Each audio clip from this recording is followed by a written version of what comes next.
കർത്താവിൽ പ്രിയ സഹോദരങ്ങളെ, നിങ്ങളെയെല്ലാം ഞാൻ വന്ദനം ചെയ്യുകയാണ്.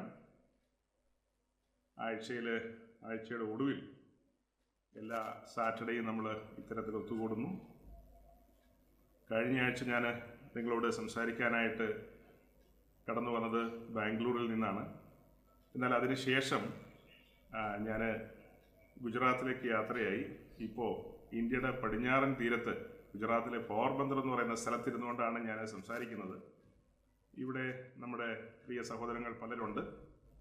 അവരിൽ പലരെയും കാണേണ്ടതും ആത്മീയമായ കൂട്ടായ്മയും ഇങ്ങനെ പല കാര്യങ്ങളുമായിട്ടാണ് ഇവിടെ എത്തിച്ചേർന്നത്. 2-3 ദിവസമായി ഞാനിവിടെ ആയിരിക്കുന്നു.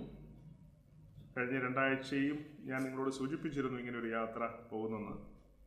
സാധാരണ ഞാൻ പ്രസംഗിക്കാനിരിക്കുമ്പോൾ, ഓൺലൈൻ മീറ്റിങ്ങിനിരിക്കുമ്പോൾ ഞാൻ തനിച്ചും എൻ്റെ ചുറ്റും 3 ഭിത്തിയുമേ ഉള്ളൂ.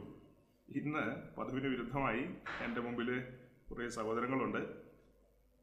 ലോകത്തിലെ പല രാജ്യങ്ങളിൽ ഇരുന്നുകൊണ്ട് നിങ്ങൾ ഈ ശബ്ദം ശ്രവിക്കുന്നു. അപ്പോൾ തന്നെ എൻ്റെ മുമ്പിലിരുന്നു കൊണ്ട് അല്ലെങ്കിൽ അടുത്തിരുന്നുകൊണ്ട് ഒരു കൂട്ടം സഹോദരങ്ങളും ഇതിനകത്ത് പാർട്ടിസിപ്പേറ്റ് ചെയ്യുന്നു. ഈ ക്രിസ്തീയ കൂട്ടായ്മയോർത്ത് ഞാൻ ദൈവത്തെ സ്തുതിക്കുകയാണ്. ദൈവം നമ്മെ എത്ര അത്ഭുതകരമായിട്ടാണ് നടത്തുന്നത്, തൻ്റെ വചനത്തിലൂടെ നമ്മെ പണിയുന്നത്. കർത്താവിന്റെ ദാസൻ പ്രാർത്ഥിച്ചപ്പോൾ സൂചിപ്പിച്ചത് നിങ്ങൾ ശ്രദ്ധിച്ചു കാണും. ദൈവത്തിൻ്റെ വചനമാണ് നമ്മെ പണിയുന്നത്. ആ വചനത്തിലൂടെയാണ് നാം ആശ്വാസം കണ്ടെത്തേണ്ടത്. മുറിവുകളെ കിട്ടുന്നത് ദൈവത്തിൻ്റെ വചനമാണ്. വേറെ മാനുഷികമായ വാക്കുകൾക്കൊന്നും നമ്മുടെ ജീവിതത്തിൽ സ്വാധീനം ചെലുത്തുവാനായിട്ട് ഒരളവിൽ സാധിക്കില്ല. ചെറിയൊരളവിൽ സാധിക്കുമായിരിക്കും, എന്നാൽ വലിയൊരളവിൽ അതൊന്നും സാധിക്കത്തില്ല. അപ്പോൾ നമുക്ക് ദൈവത്തിൻ്റെ വചനത്തിന് മുമ്പാകെ ആയിരിക്കാം. നമ്മൾ കഴിഞ്ഞ കുറേ ആഴ്ചകളായിട്ട് കർത്താവിൻ്റെ ദാസൻ പൗലോസിൻ്റെ മിഷൻ യാത്രകളെക്കുറിച്ചാണ് ചിന്തിക്കുന്നത്. മിഷൻ യാത്രയിലെ ആദ്യത്തെ യാത്രയും പിന്നത്തേതിൽ 2ാമത്തെ യാത്രയും അങ്ങനെയാണ് മുൻപോട്ട് പോകുന്നത്. ഇന്ന് എനിക്ക് തോന്നുന്നത് നമ്മളുടെ 62ാമത്തെ എപ്പിസോഡാണ്. എന്ന് പറഞ്ഞാൽ 62 ആഴ്ചകൾ നമ്മൾ തുടർമാനമായും ഈ കാര്യങ്ങളെ ചിന്തിച്ച് മുന്നോട്ട് പോയി. അതിൽ ഏതാണ്ട് ഒരു 50 എപ്പിസോഡിനടുത്ത് നമ്മൾ പൗലോസിൻ്റെ 1ാം മിഷൻ യാത്രയെക്കുറിച്ച് ചിന്തിച്ചു. പിന്നത്തേതിലെല്ലാം 2ാം മിഷൻ യാത്രയിലേക്കാണ് നമ്മൾ കടന്നു വന്നത്. അങ്ങനെ ആ യാത്ര മുൻപോട്ട് പോയി കൊരിന്തിൽ എത്തിച്ചേർന്നു.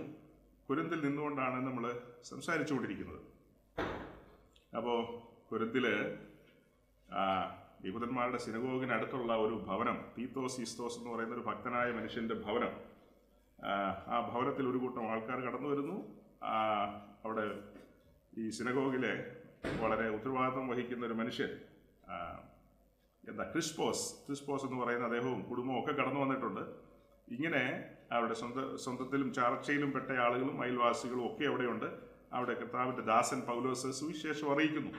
ഈ ഒരു രംഗത്താണ് നാം വന്ന് നിൽക്കുന്നത്. അപ്പോൾ അത് തന്നെ നമുക്കിന്ന് തുടരേണ്ടതുണ്ട്.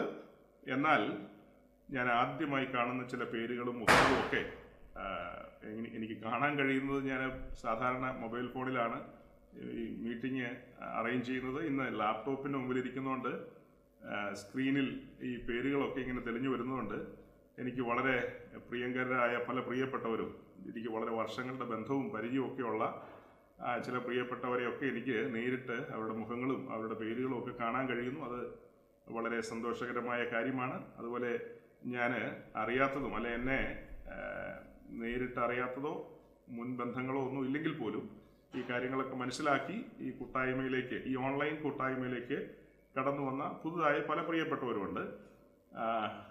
അവരോടെല്ലാം പറയട്ടെ, ക്രിസ്തുവിൻ്റെ സ്നേഹത്തിൽ നിങ്ങളെല്ലാം ഞങ്ങൾ വീണ്ടും വന്ദനം ചെയ്യുകയും സ്വാഗതം ചെയ്യുകയും ചെയ്യുകയാണ്. തുടർമാനമായും നമ്മൾ വളരെ സീരിയസ് ആയ കാര്യങ്ങളാണ് ചിന്തിച്ചു പോയിക്കൊണ്ടിരിക്കുന്നത്. ഈ സാറ്റർഡേ ഇങ്ങനെ ഒരു മീറ്റിങ്ങും സൺഡേയിലും പിന്നെ അതിനിടയിൽ ബുധനാഴ്ചയും മീറ്റിങ്ങുകൾ നടന്നു പോകുന്നു.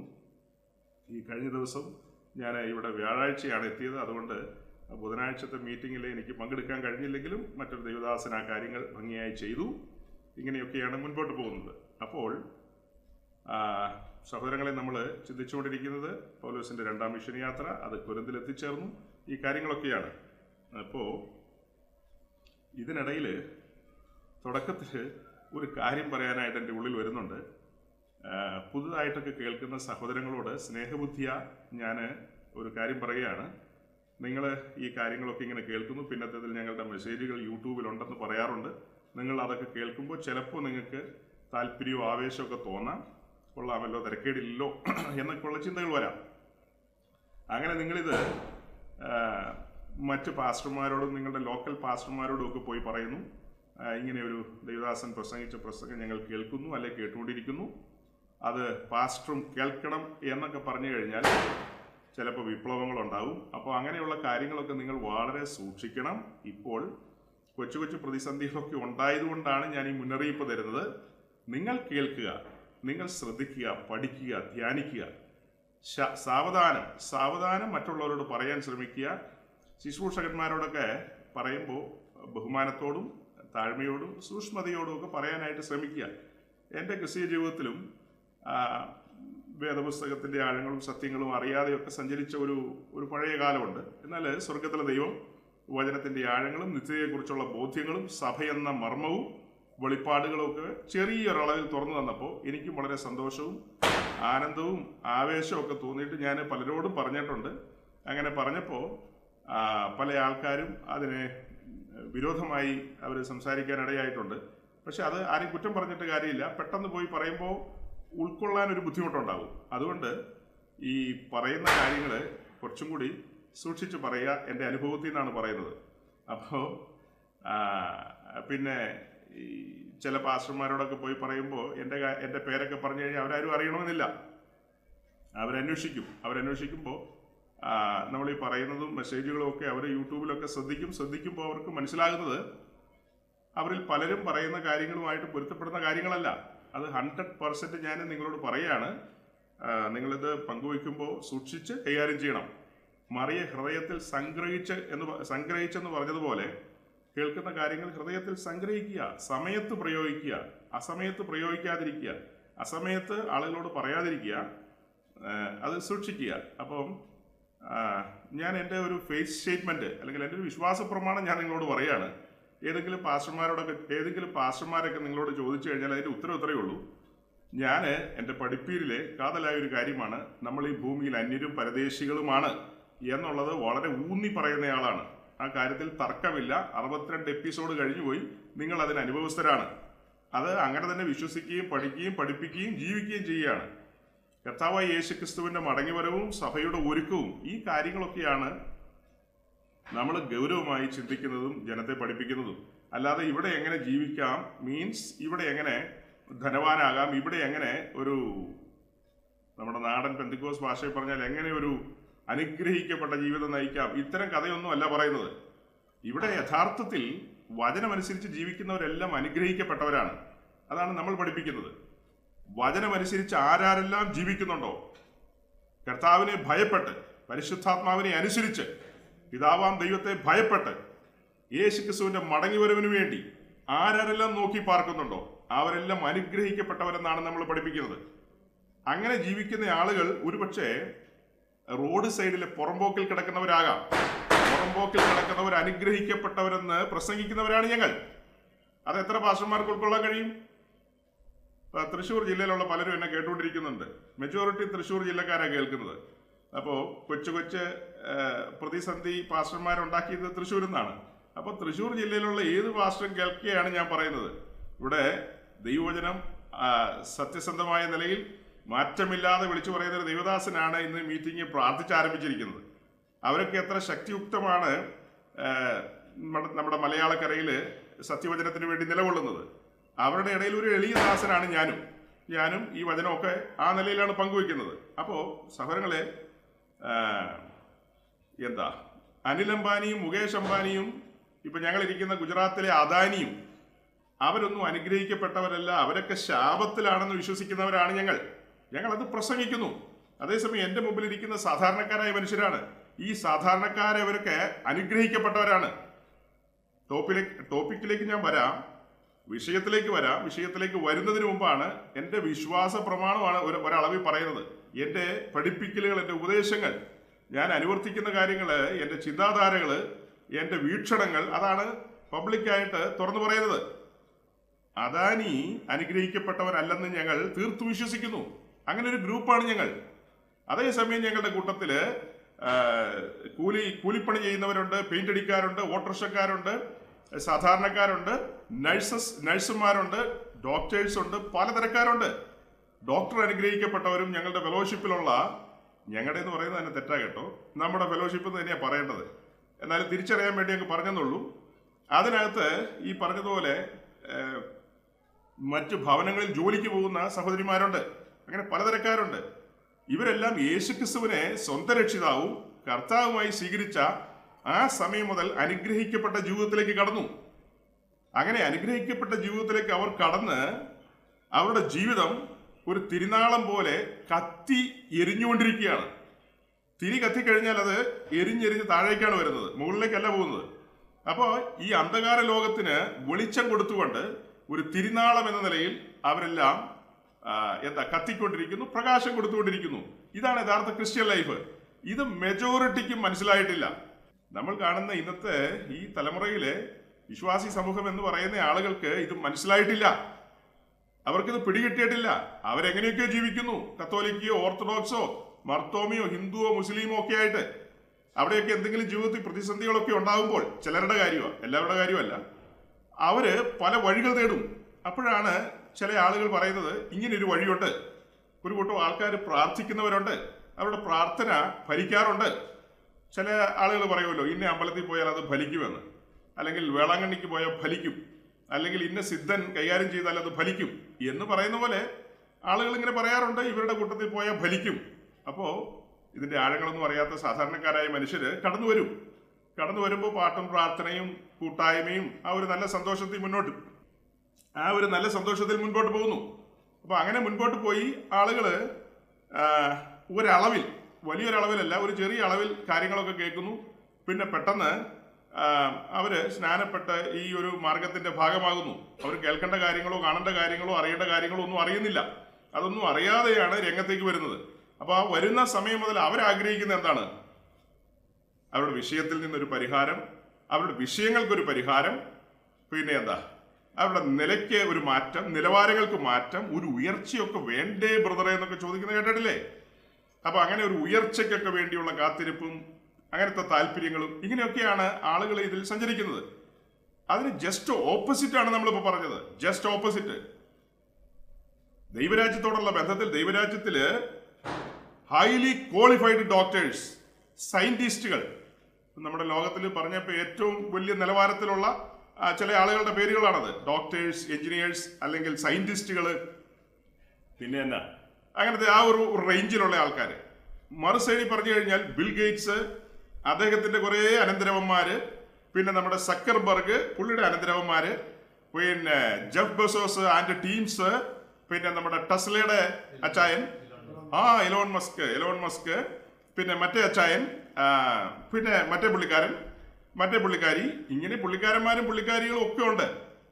അപ്പോൾ ഈ ആളുകളൊക്കെ അനുഗ്രഹിക്കപ്പെട്ടവരാണെന്നും നമ്മൾ ആ ഒരു നിലയിലേക്ക് എത്തിച്ചേരണമെന്നും ഒക്കെ ചിന്തിക്കുന്ന മരമണ്ടന്മാരായ ആളുകൾ. കടുത്ത വാക്കുകളാ കേട്ടോ, കടുത്ത വാക്കുകൾ. അങ്ങനെയുള്ള ആളുകൾ മലയാളക്കരയിലുണ്ട്. അപ്പൊ ഇത്തരക്കാരെല്ലാം, ഞാനൊരു വെളിപ്പാടാ പറയുന്നത്, വചനം പറഞ്ഞു വരാൻ പോവുക, വെളിപ്പാടിലേക്ക് നിങ്ങളുടെ കണ്ണിന്റെ മുമ്പിൽ തുറന്ന് കാണിക്കുകയാണ്. ചുമ്മാ പ്രസംഗിച്ചു പോകല്ല, അത് ഡെമോൺസ്ട്രേറ്റ് ചെയ്ത് കാണിക്കുകയാണ്. കാര്യങ്ങളെ മുമ്പിൽ പ്രസന്റ് ചെയ്യുകയാണ്. അത് പ്രസന്റ് ചെയ്തിട്ടാണ് തറപ്പിക്കുന്നതും ഉറപ്പിക്കുന്നതും. ചുമ്മാ പറയല്ല. കർത്താവിന്റെ ദാസൻ പൗലോസ് സഞ്ചരിച്ച വഴികളിൽ അദ്ദേഹത്തോടൊപ്പം നടന്നവരാ നമ്മൾ. അങ്ങനെ നടന്ന കൊരിന്തിൽ വരെ വന്നത്. നമ്മൾ ഹെലികോപ്റ്റർ വിളിച്ചിട്ടല്ല അന്ത്യോക്യയിൽ നിന്ന് കൊരിന്തിൽ വന്നത്. പൗലോസ് പോയ അതേ വഴികളിലൂടെയാണ് നടന്നു വന്നത്. ഒന്നാം മിഷണറി യാത്രയിൽ അദ്ദേഹം അന്ത്യോക്യയിൽ നിന്ന് യാത്ര പുറപ്പെടുമ്പോൾ ആ യാത്ര സിറിയയുടെ ഒരു പോർട്ടിൽ നിന്നാണ് പിന്നീട് മുന്നോട്ട് പോകുന്നത്. ആ യാത്ര നേരെ വരുന്ന കുപ്രോസ് ദ്വീപിലേക്കാണ്. തന്റെ കൂടെ അന്ന് സന്തത സഹചാരിയായിട്ടുള്ളത് ബർണബാസാണ്. കുപ്രോസ് ദ്വീപിന്റെ ഒരു സൈഡിൽ വന്ന് കയറുന്നു, സലാമീസ്. അവിടെ നിന്ന് മുൻപോട്ട് പോയി ദ്വീപിന്റെ അങ്ങേ എൻഡിൽ പാംപോസ് എന്ന് പറയുന്ന സ്ഥലത്ത് നിന്നാണ് അവര് പുറത്തേക്ക് പോകുന്നത്, ദ്വീപ് വിട്ടു പോകുന്നത്. ഇതിന്റെയൊക്കെ പിക്ചറുകൾ നിങ്ങൾക്ക് ഇന്റർനെറ്റൊക്കെ പരിശോധിച്ചു കഴിഞ്ഞാൽ ഈ മാപ്പുകളൊക്കെ കാണാം. അല്ലെ ബൈബിളിന്റെ പുറകിലുണ്ട്. മലയാളം ബൈബിളിന്റെ പുറകിൽ നോക്കിയാൽ അത് ഭംഗിയായിട്ട് കാണില്ല. ഇംഗ്ലീഷ് ബൈബിളിന്റെ പുറകില് പിന്നില് നല്ല കളറിലുള്ള പിക്ചറുകൾ കാണാം. അപ്പൊ ആ യാത്ര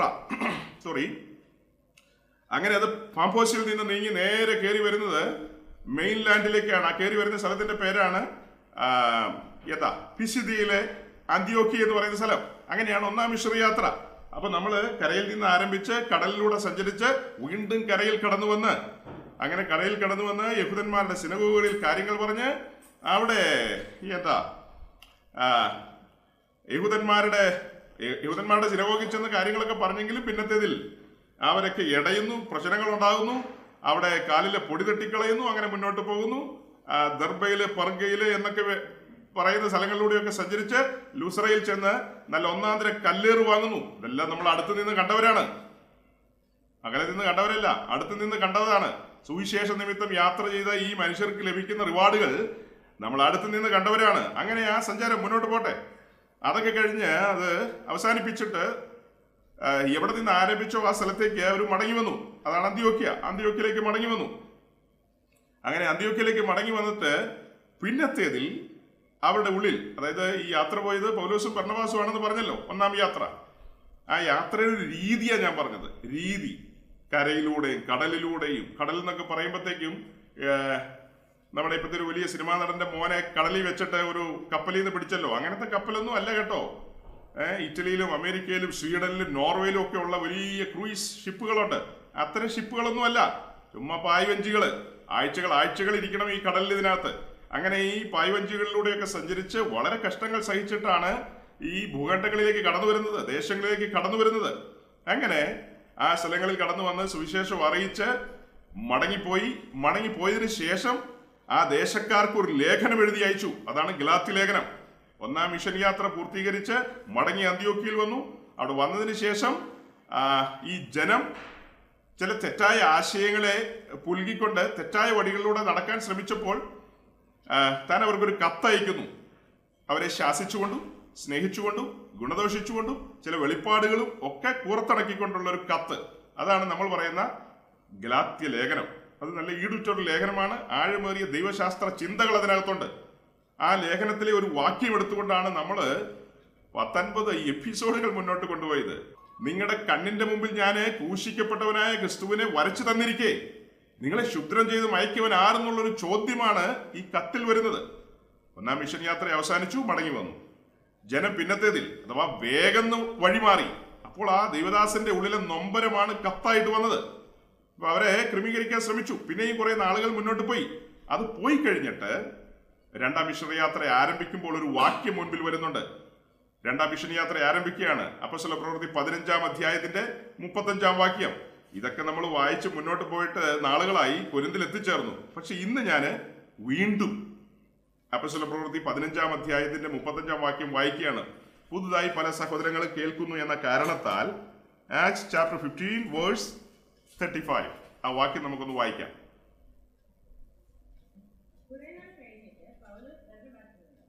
നാം കർത്താവിന്റെ വചനം അറിയിച്ച പട്ടണം തോറും പിന്നെയും ചെന്ന് സഹോദരന്മാർ എങ്ങനെ ഇരിക്കുന്നു എന്ന് നോക്കുക എന്ന് പറഞ്ഞു.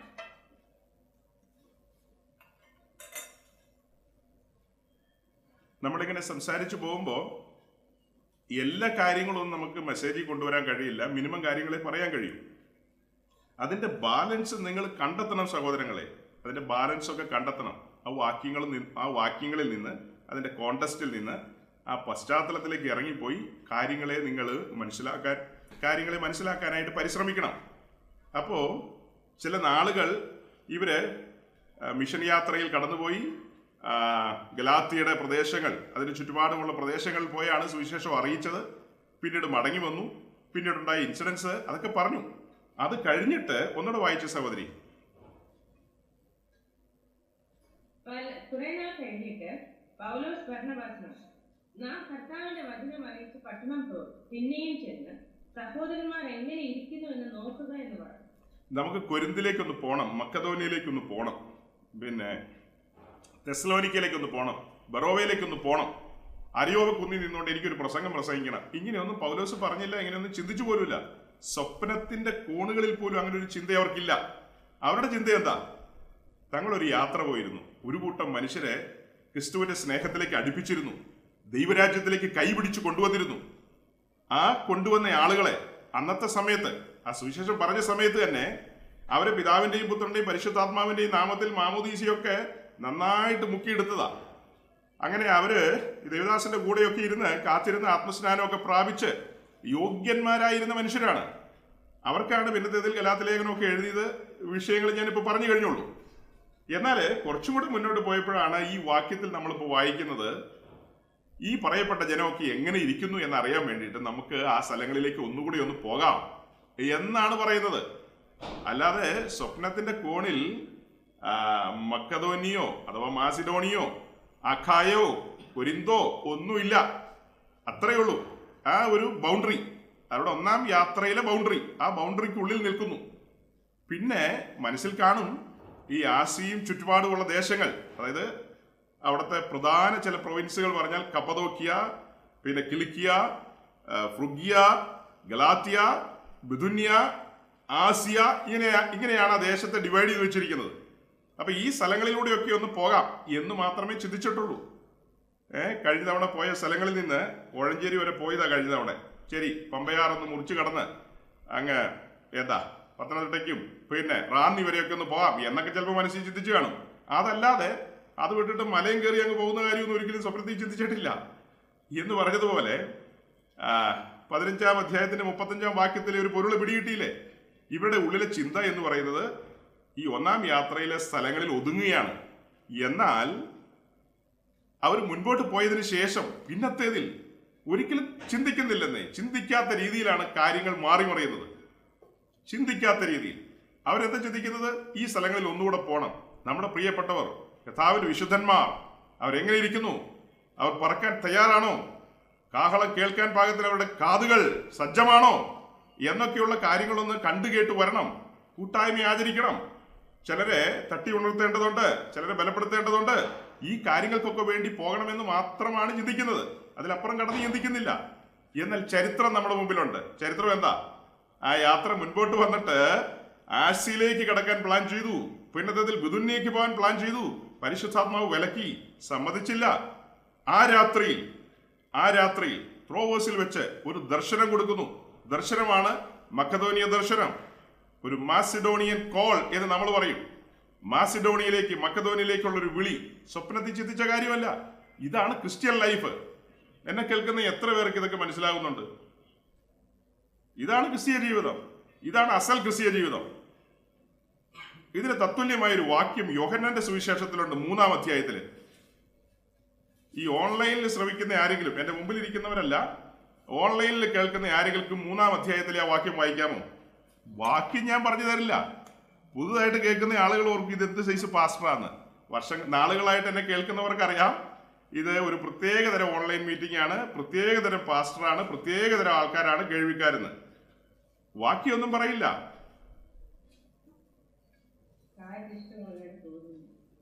ആരാ അത് പറഞ്ഞത്? ഓക്കെ, അപ്പൊ സഹോദരി വായിച്ച ആ വാക്യം നമുക്ക് ഒച്ചത്തിലൊന്ന് വായിക്കണം. 3-ാം അധ്യായത്തിന്റെ ഈ 8-ാം വാക്യം വായിച്ചാട്ടെ.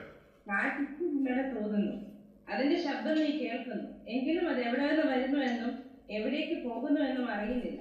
ആത്മാവിനാൽ ജനിച്ചവനെല്ലാം അതുപോലെ ആകുന്നു എന്ന് ഉത്തരം പറഞ്ഞു. ഇപ്പൊ പലരും ചിന്തിക്കുക, ഇതൊക്കെ ഞങ്ങൾ വേദപുസ്തകത്തിൽ വായിച്ചിട്ടുള്ള ഈ വാക്യം വായിച്ചുകൊണ്ട് പ്രസംഗിക്കുന്നത് കേൾക്കാനാണോ ഞങ്ങളെ വിളിച്ചു കൂട്ടിയെന്ന്? ഈ വാക്യം വായിച്ചുകൊണ്ട് പ്രസംഗിക്കുന്നത് കേൾക്കാനാണ് എല്ലാവരെയും വിളിച്ചത്. ലിങ്കിനകത്ത് അങ്ങനെയല്ലേ എഴുതിയിരിക്കുന്നത്. നിങ്ങൾക്ക് വലിയ പങ്ക് ആൾക്കാർക്കും അയച്ച ലിങ്കിൽ എനിക്ക് കിട്ടുന്ന ലിങ്ക്, എനിക്ക് ഈ മീറ്റിംഗ് ഹോസ്റ്റ് ചെയ്യുന്നവർ അയച്ചു തരുന്ന ലിങ്കിൽ ഞാൻ ഒരു ലൈനും കൂടി അടിയിൽ എഴുതും. ആ അടിയിൽ എഴുതുന്നതാണ് ഒരു മക്കദോനിയ വിളി, ഒരു മാസിഡോണിയൻ കോൾ എന്ന് ഞാൻ അതിനകത്ത് എഴുതി ചേർക്കും. എൻ്റെ വക അതാണ്, വേറെ ഒന്നും എൻ്റെ വകയില്ല. അപ്പൊ അത് വായിക്കുന്നവരെത്തി ചിന്തിച്ചോണം. ചുമ്മാ പെന്തിക്കോസ് ഒന്നും വായിച്ചാൽ മനസ്സിലായില്ല കേട്ടോ. ചുമ്മാ പെന്തിക്കോസ് ഉണ്ട്, തൊട്ടാവാടി പെന്തിക്കോസ് ഉണ്ട്, പലതരം പെന്തിക്കോസ് ഉണ്ട്. അപ്പൊ ചുമ്മാ പെന്തിക്കോസിനൊന്നും മനസ്സിലാകില്ല. അപ്പം ചിലപ്പോൾ പല സഹോദരങ്ങൾക്കും തോന്നി ഈ പാസ്റ്റർ പണ്ടേ പരിഹാസിയാണ്. കഴിഞ്ഞ ദിവസം കൂടെ ചില പ്രിയപ്പെട്ടവർ പറഞ്ഞു പാസ്റ്റർ ഭയങ്കരമായിട്ട് ചിലപ്പോൾ ഒക്കെ പരിഹസിച്ച് കളയുന്നൊക്കെ. അതൊക്കെ ചിലപ്പോൾ പരിഹസിക്കും. അതിന്റെ കാരണം എന്താണെന്ന് ചോദിച്ചു കഴിഞ്ഞാൽ അത് വായിക്കുമ്പോൾ ആ ലൈനിനകത്ത് ചില ആഴങ്ങളുണ്ട്.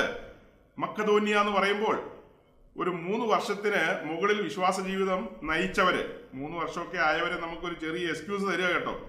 നിങ്ങൾക്കൊരു ചെറിയ എക്സ്ക്യൂസ്. അതിന് മുകളിലേക്ക് പോയ അതിപുരാതന പെന്തിക്കോസുകാരെല്ലാം മക്കദോന്യ വിളിയെന്ന് കേൾക്കുമ്പോൾ തന്നെ നടുങ്ങണം. മക്കദോന്യ വിളിയെന്ന് ഒരാൾ എഴുതി ഒരു ഒരു ലിങ്ക് അയച്ചു തന്നു കഴിഞ്ഞാൽ നടുങ്ങണം. എന്തിനാ നടുങ്ങുന്നത്? കർത്താവിന്റെ ദാസൻ പൗലോസ് തന്റെ യാത്രയിൽ ത്രോവോസ് എന്ന് പറയുന്ന സ്ഥലത്തെത്തി. മെഡിറ്ററേനിയൻ കടലിന്റെ തീരത്തുള്ള ഒരു സീപോർട്ടാണ് ത്രോവോസ്. ത്രോവോസ് ഏഷ്യയിലാണ് ഇരിക്കുന്നത്. അപ്പൊ അവിടെ ഇരിക്കുമ്പോൾ രാത്രിയിൽ ദൈവത്തിന്റെ ആത്മാവ് ഒരു ദർശനം കൊടുക്കുകയാണ്. ദർശനം എന്താണ്? താൻ പ്ലാൻ ചെയ്യുന്ന കാര്യങ്ങളുണ്ട്, ഉള്ളിൽ ആഗ്രഹിക്കുന്ന കാര്യങ്ങളുണ്ട്, പ്രാർത്ഥിച്ച് മുന്നോട്ട് പോകണം, മിഥുനിക്ക് പോകണം, അല്ലെങ്കിൽ ആസിക്ക് പോകണം, അവിടെ മീറ്റിംഗ് കാര്യങ്ങൾ പല പല കാര്യങ്ങളുണ്ട്. പക്ഷെ അതെല്ലാം ക്യാൻസൽ ചെയ്യപ്പെടുകയാണ്. തൻ്റെ താല്പര്യങ്ങൾ ക്യാൻസൽ ചെയ്യപ്പെടുകയാണ്, തൻ്റെ ഇഷ്ടങ്ങൾ ക്യാൻസൽ ചെയ്യപ്പെടുകയാണ്, പദ്ധതികൾ നിഷ്കരുണം ക്യാൻസൽ ചെയ്യുകയാണ്. ശ്രേഷ്ഠനായ ദൈവത്തിന്റെ ദാസന്റെ കാര്യപരിപാടികൾ ക്യാൻസൽ ചെയ്യുകയാണ്. എന്നിട്ടോ അടുത്തൊരു ദർശനം കൊടുക്കുകയാണ്. ഒരു പുരുഷൻ നിന്ന് പറയുന്നതായിട്ടൊരു കാഴ്ച, മക്കതോനിയയിലേക്ക് കടന്നു വരൂ. അപ്പൊ മക്കതോനിയയിൽ എവിടെ വരണം?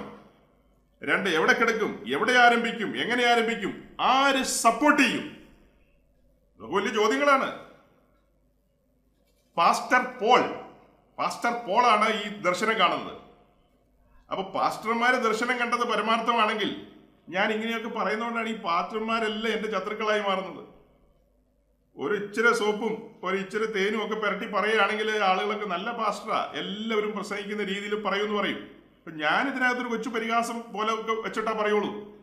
കാരണം യോഹന്നാൻ 3:8 വായിച്ചു കഴിഞ്ഞു. വളരെ സീരിയസ് ആയ കാര്യം. നമ്മുടെ കർത്താവ് നീക്കോദീമോസിനോട് പറയുമ്പോൾ പറയുന്നതാണ്, ആത്മാവിൽ ജനിച്ചാൽ ഇങ്ങനെയാണെന്ന്. ആത്മാവിൽ ജനിച്ച ഒരുവന്റെ സഞ്ചാരമാണിത്. ആത്മാവിൽ ജനിച്ച ഒരുവൻ, ദമസ്കോസ്, മറക്കണ്ട, ദമസ്കോസ്. പൗലോസ് നിത്യനായവനെ മുഖാമുഖം കണ്ട സ്ഥലം ദമസ്കോസ്. ഒരു എൻകൗണ്ടർ നടന്ന സ്ഥലം, ഒരു മുഖാമുഖം. ചുമ്മാ പെന്തിക്കോസിൽ വന്നതല്ല. യാക്കോബ കൊള്ളില്ലാത്തത് കൊണ്ട് പെന്തിക്കോസിൽ വന്ന ഒത്തിരി പേരെ എനിക്കറിയാം കേട്ടോ, ഒത്തിരി പേരെ അറിയാം. യാക്കോബയൊക്കെ അടിയും ബഹളവും കക്ഷി വഴക്കും എന്തെല്ലാം പരിപാടിയാ. കത്തോലിക്കരുടെ ഇടയിൽ വേറെ ഒത്തിരി കുഴപ്പങ്ങൾ. എന്താ ശരി, പെന്തിക്കോസിലേക്ക് പോയേക്കാം. അങ്ങനെ പെന്തിക്കോസിലേക്കൊന്നും പോയ ജീവിതത്തിൽ രക്ഷപ്പെടാൻ പോകുന്നില്ല. ജീവിതത്തിൽ ആത്മാവിന്റെ സ്വരം കേൾക്കണമെങ്കിൽ, ആത്മാവിനാൽ നടത്തപ്പെടണമെങ്കിൽ, ആത്മാവിന്റെ സ്വരം കേൾക്കണമെങ്കിൽ, ആത്മാവിനാൽ നടത്തപ്പെടണമെങ്കിൽ ആത്മാവിൽ ജനിക്കണം. ആത്മാവിൽ ജനിച്ചു കഴിഞ്ഞാൽ അതൊരു വിശേഷപ്പെട്ട അനുഭവമാകട്ടോ. വിശേഷപ്പെട്ട അനുഭവം. ഇരുളിന്റെ മീതെ പരിവർത്തിച്ച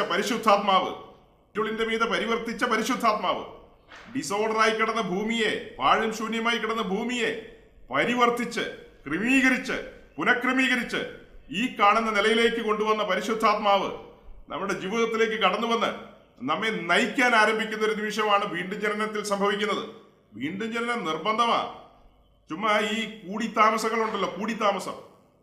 നമ്മുടെ മലയാളക്കരയിൽ ഇപ്പോ പതിവില്ലാത്ത ഒരു കാര്യമാണ് കൂടിത്താമസങ്ങൾ.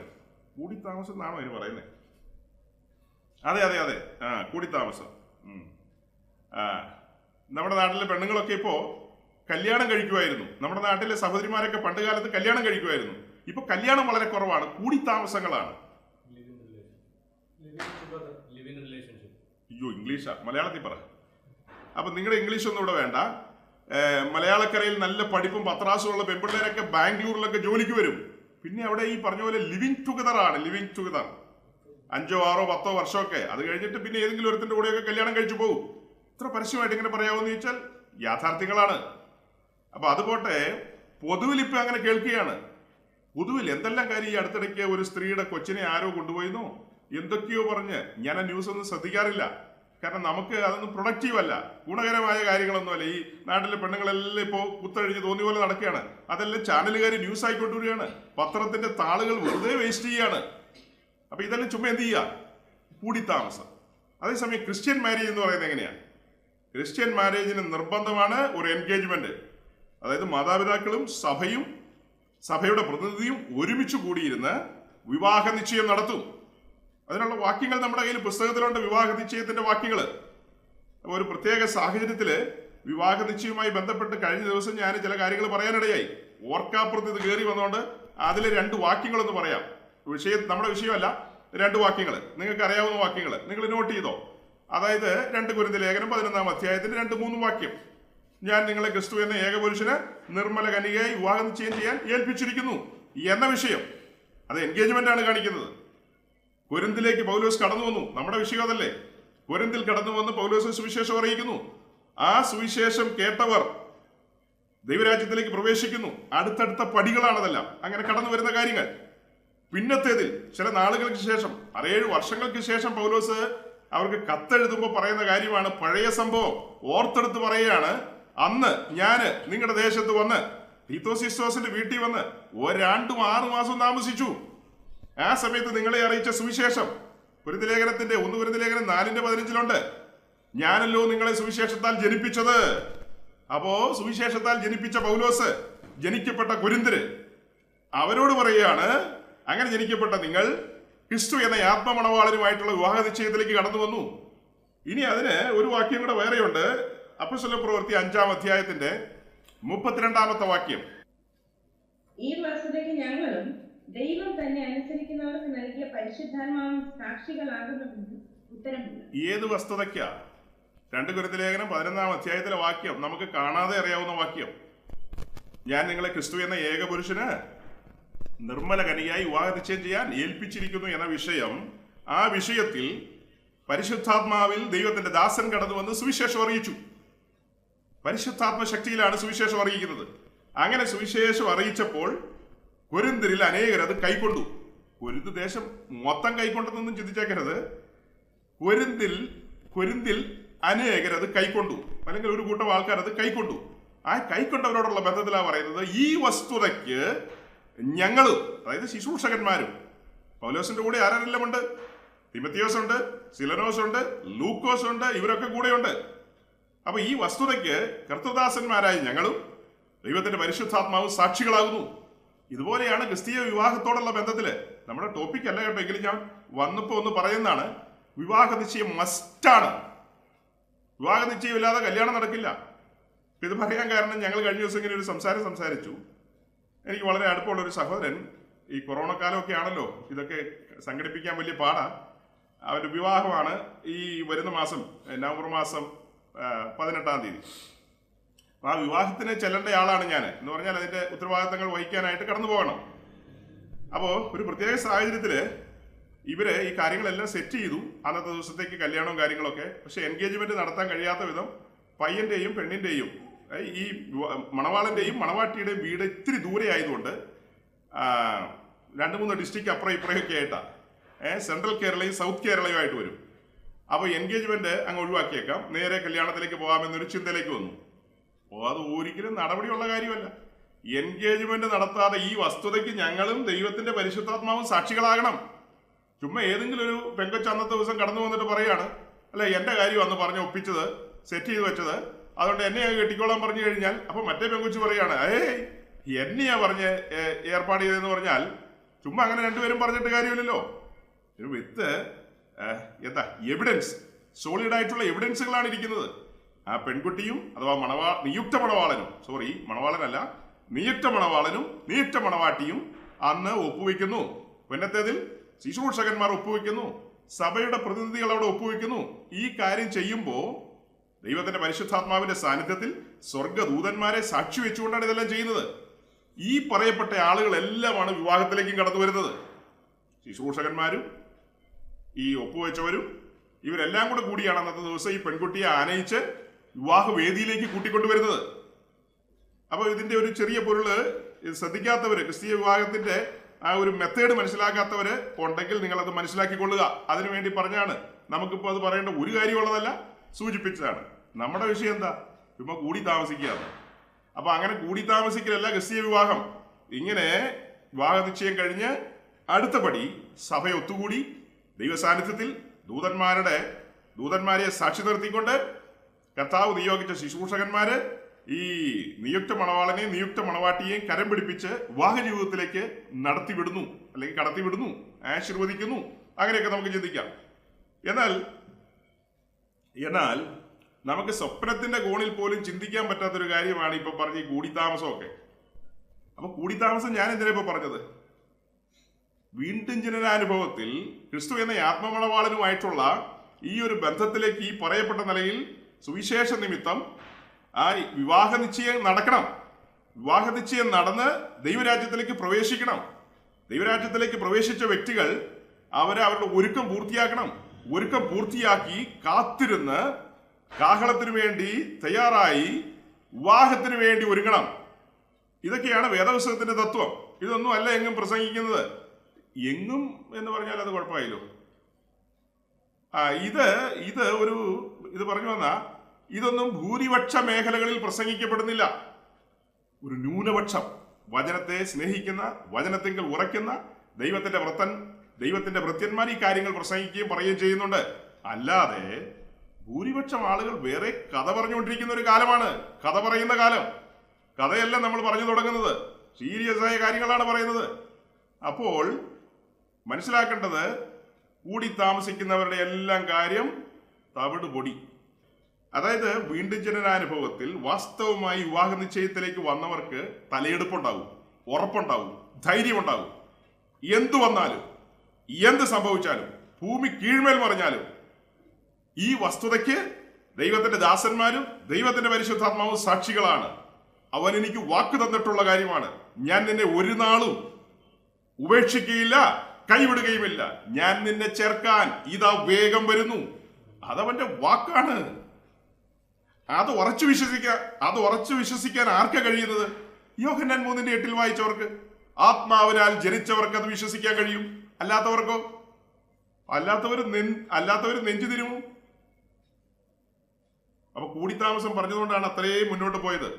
ചില സമയത്ത് നമ്മളിങ്ങനെ മെസ്സേജ് പറഞ്ഞു പോകുമ്പോൾ ചില വിഷയങ്ങൾ കയറി വരും. ആ വിഷയത്തിലേക്കൊക്കെ സന്ദർഭോചിതമായി കടന്നു പോകും. ചിലർക്ക് അത് പ്രയോജനം ചെയ്യും. അപ്പോ ചുമ്മാ അങ്ങനെ പോയിട്ട് കാര്യമില്ല. ഉറപ്പിക്കണം.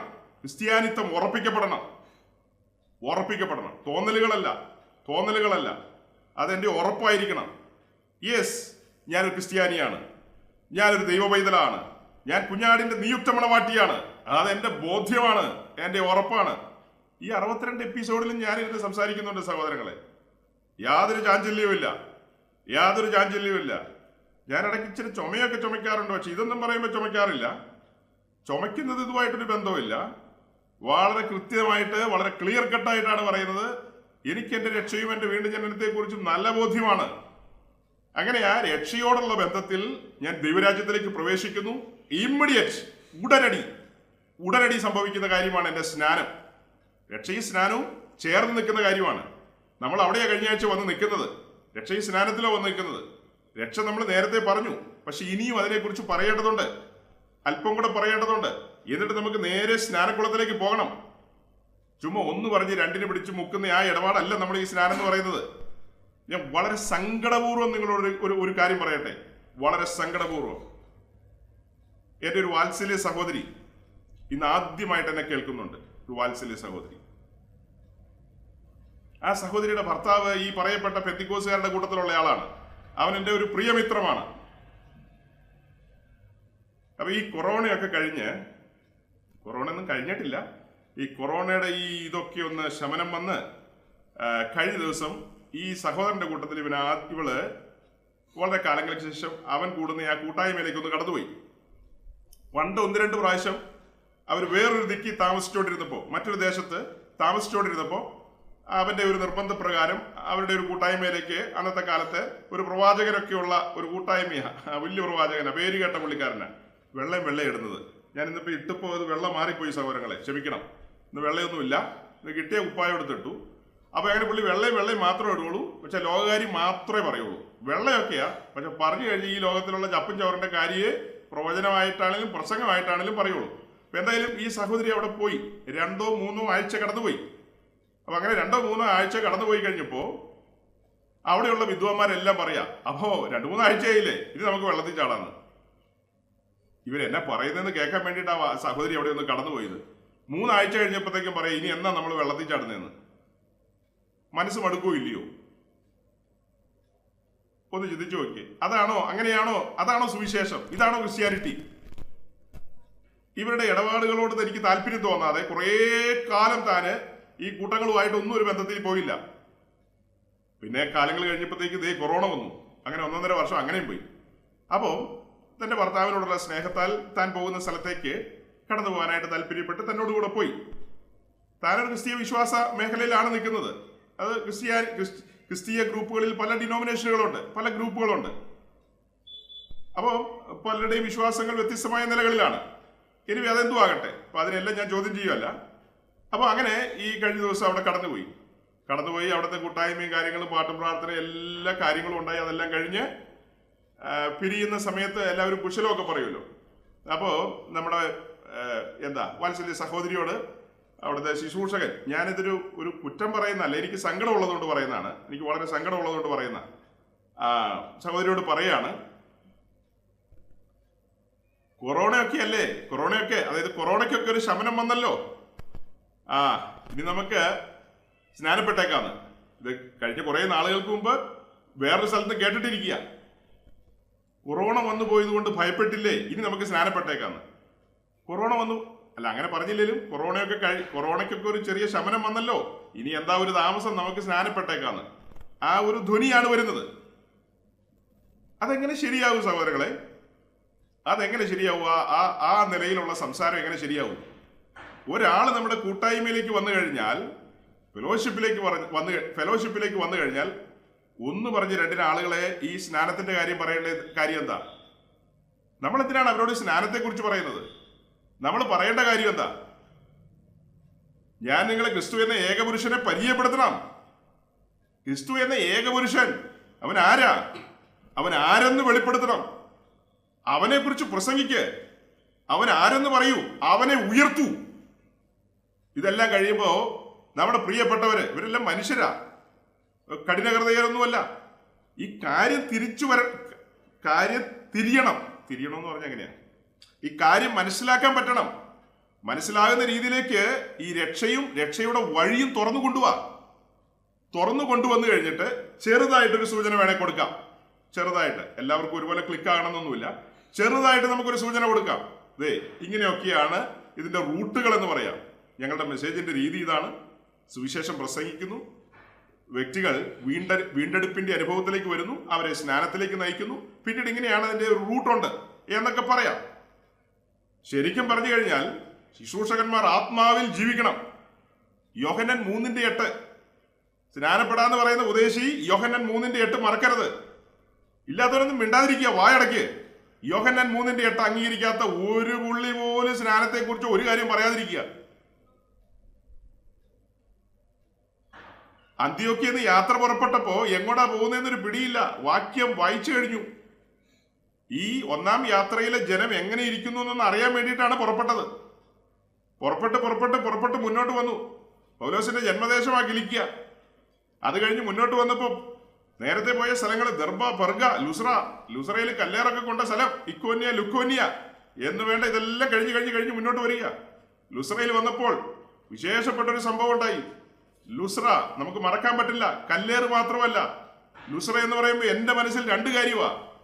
ഒന്ന്, കർത്താവിന്റെ ദാസനെ അവിടെ കല്ലെറിഞ്ഞ് വീഴ്ത്തിയ സ്ഥലമാണ്. രണ്ടാമത്തെ കാര്യം, അവിടെ നിന്നാണ് ചരിത്രത്തിലെ ഒരു പുരുഷൻ എഴുന്നേൽക്കുന്നത്. ചരിത്രത്തിലെ ഒരു പുരുഷൻ. ആ പുരുഷനെ നമ്മൾ കാണുന്നത് ഫിലിപ്പ് ലേഖനം 2-ാം അധ്യായത്തിന്റെ എത്രാം വാക്യമാ? ഫിലിപ്പ് ലേഖനം 2-ാം അധ്യായത്തിന്റെ ലുസ്രയെന്ന് കണ്ടെത്തിയ ആ ചരിത്ര പുരുഷൻ, ഫിലിപ്പ് ലേഖനം 2-ാം അധ്യായത്തിന്റെ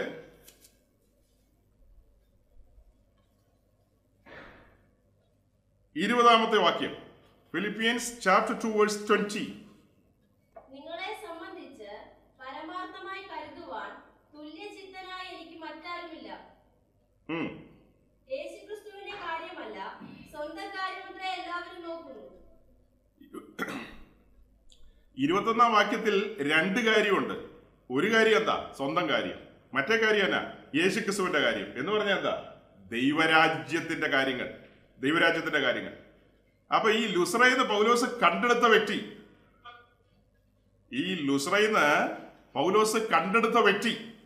ആ വ്യക്തി ആരാ?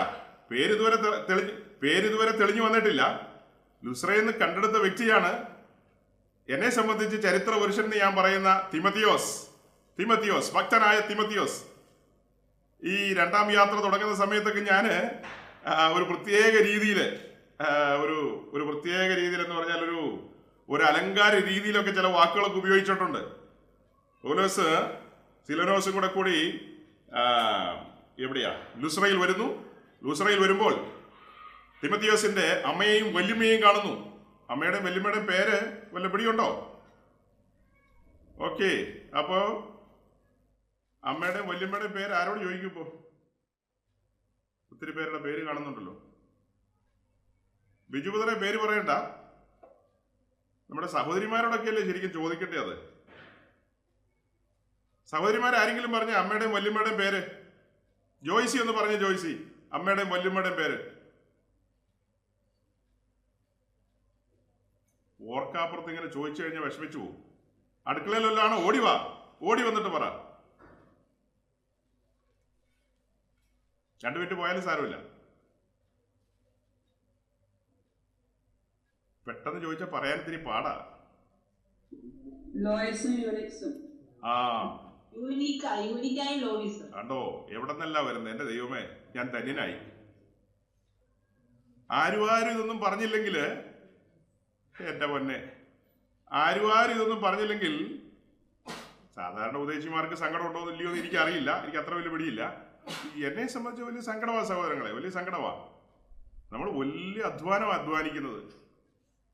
ഞാൻ 2-3 ദിവസമായി ഇവിടെ വന്നിട്ട് ഞാൻ എപ്പോഴാണ് ഉറങ്ങുന്നത്, ഞാൻ എപ്പോഴാണ് എഴുന്നേക്കുന്നതെന്നൊക്കെ ഇവിടെയുള്ള ആളുകൾക്ക് അറിയാം. എത്ര സമയം ഫ്രീ ആയിട്ട് ഇരിപ്പുണ്ടെന്നും എന്താ ഇന്ന് വൈകിട്ട് സംസാരിക്കാൻ ശബ്ദം ഉണ്ടാകുമെന്ന് പോലും അറിയില്ലാത്ത രീതിയിലായിരുന്നു സാഹചര്യം, പ്രത്യേക സാഹചര്യം. അപ്പോൾ അങ്ങനത്തെ സാഹചര്യത്തിൽ നമ്മളിത് വളരെ ബന്ധപ്പെട്ട് പറയുകയും പഠിപ്പിക്കുകയൊക്കെ ചെയ്യുമ്പോൾ പുതുതായിട്ടോ ആദ്യമായിട്ടൊക്കെ വരുന്നവർക്ക് ഇതിനകത്ത് ഇപ്പം എക്സ്ക്യൂസ് ഉണ്ട്. നിങ്ങളെ ഒന്നും ചിന്തിച്ചല്ല കേട്ടോ പറയുന്നത്, നാളുകളായിട്ട് കേൾക്കുന്നവരോടുള്ള ബന്ധത്തിലാണ്. ലുസ്രയിലെ വാത്സല്യ മാതാവും ആ മാതാവിന്റെ മകളും അവൾക്കുണ്ടായ മകനും, അത് എന്നെ സംബന്ധിച്ച് ചരിത്ര പുരുഷനാണ് അവൻ. ദൈവരാജ്യത്തിന്റെ ദൈവരാജ്യത്തിന്റെ പ്രിയനാണവൻ. പൗലോസിന്റെ നിജപുത്രനാണവൻ തിമത്തിയോസ്. അവനങ്ങ് സാൻ ഫ്രാൻസിസ്കോയിലേക്ക്, സിലിക്കൺ വാലിയിലേക്ക് പോകാനിരുന്നതാ. സിലിക്കൺ വാലിയിലേക്ക് പോകാനിരുന്നത്. ഇത്തിഹാദ് എയർവേസിൽ ടിക്കറ്റും ബുക്ക് ചെയ്ത തിമത്തിയോസ്. അങ്ങനെ ഇരിക്കുമ്പോഴാണ് പൗലോസ് വരുന്നത്. ലുസ്രയിലേക്ക് വരുന്നു. 2ാം മിഷൻ യാത്ര അവിടെ വരുന്നു. അതിലെയൊക്കെ ഒന്ന് ആളുകളെ കണ്ടു കേട്ടിട്ട് മടങ്ങിപ്പോകാൻ പ്ലാൻ ചെയ്തതാണ്. അപ്പൊ അങ്ങനെ ഇരിക്കുമ്പോഴാണ്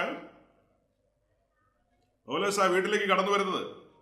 അമ്മയും വല്യമ്മയുമായിട്ട് സംസാരിക്കുന്നു. ആ വീട്ടിൽ സമയം സ്പെൻഡ് ചെയ്യുന്നു. വാക്കും ഭാഷണവും കൂടാതെ ചില കാര്യങ്ങൾ അവിടെ സംഭവിക്കുകയാണ്. വാക്കും ഭാഷണവും കൂടാതെ തിമത്തിയോസിന്റെ ഹൃദയം പൗലോസിനോട് പറ്റിച്ചേരുകയാണ്. തിമത്തിയോസിന്റെ ഹൃദയം പൗലോസിനോട് പറ്റിച്ചേരുകയാണ്. സാൻ ഫ്രാൻസിസ്കോയല്ല എന്റെ യാത്ര. ന്യൂയോർക്കിലേക്കല്ല ഞാൻ പോകേണ്ടത്. സ്വീഡനിലേക്കല്ല, സ്വിറ്റ്സർലൻഡിലേക്കല്ല, സിംഗപ്പൂരിലേക്കല്ല. നമ്മുടെ ശബ്ദം ഈ അയൽവാസികൾ കേൾക്കുമോ? കുഴപ്പമില്ല. അപ്പൊ ഗുജറാത്തികൾ കോപ്പറേറ്റ് ചെയ്യുന്നതാണ് പറയുന്നത്. സഹോദരങ്ങൾ, ഇതൊക്കെ എങ്ങനെ ശബ്ദം കുറിച്ച് പറയും? സ്ഥലകാല ബോധം വേണം പാസ്റ്റർമാർക്ക്. സ്ഥലകാല ബോധമില്ലാതെ പറയേണ്ട കാര്യങ്ങളാണ് ഇതൊക്കെ. ഇത് നേരത്തെ പറഞ്ഞ കാര്യമാണ്, ഞാൻ റിപ്പീറ്റ് ചെയ്യാണ്. 2-3 പ്രാവശ്യം പറഞ്ഞിട്ട് ഇന്ന് വീണ്ടും റിപ്പീറ്റ് ചെയ്യുക. നിങ്ങളിൽ പലരോടും ഈ കാര്യങ്ങളൊക്കെ ചോദിക്കുമ്പോൾ ഈ കാര്യങ്ങൾക്ക് മറുപടി പറഞ്ഞില്ലെങ്കിൽ വലിയ നൊമ്പരം ഉണ്ടാകും, വലിയ നൊമ്പരം. നമ്മൾ ആത്മാവിൽ വളരുവാനല്ലേ ആത്മാവിൽ ജനിച്ചത്. നമ്മൾ ആത്മാവിൽ ജനിച്ചത് എന്തിനു വേണ്ടിയാ? ഏതെങ്കിലും കള്ളപ്രവാചകന്റെ ഉണക്ക ദൂത് കേട്ടിട്ട് കീഴേ പാതാളത്തിലേക്ക് പോയിട്ട് തീയിൽ അവസാനിക്കാനാണോ പെന്തിക്കോസി വന്നത്? ഇപ്പൊ എന്റെ കാര്യം പറഞ്ഞ പഴയൊരു മർത്തോമക്കാരൻ, വയ പെന്തിക്കോസ് നേരെ തീപ്പൊയ്ക, അങ്ങനെ പോകേണ്ടതായിരുന്നു. കൃപയാൽ രക്ഷപ്പെട്ടതാണ്. 2ാം ജന്മത്തിലാണ് ഞാൻ ഇരിക്കുന്നത്. എന്റെ ചില സഹോദരങ്ങൾ കോവിഡ് വന്നതിന് ശേഷം ഇതിനകത്ത് ഇരിപ്പുണ്ട്. 2ാം ജന്മക്കാരുണ്ട്. തീർന്നു പോകേണ്ടത്. ഇത് എന്റെ മുമ്പിൽ ഇരിപ്പുണ്ട് ഒരാള്. അവസാനം ഇപ്പൊ ഫോട്ടോ വേണേ കാണിച്ചത് നിങ്ങൾ നടുങ്ങി പോയി, എല്ലും തുലിയായി പോയി, എഴുന്നേറ്റ് നിൽക്കാൻ പോലും പറ്റത്തില്ല. അങ്ങനെ പലരെന്നെ ശ്രദ്ധിക്കുന്നുണ്ട്. 2ാം ജന്മക്കാര്. അതുപോലെ എനിക്കും ഒരു 2ാം ജന്മമുണ്ട്. പെന്തിക്കോസി വന്ന് കീഴോട്ട് പോകേണ്ടതായിരുന്നു. തെറ്റായ ഉപദേശങ്ങൾ, തെറ്റായ ആശയങ്ങൾ, ചപ്പിനെയും ചവറിനെയും സ്നേഹിക്കുന്നവരുടെ കൂടെ നടന്ന്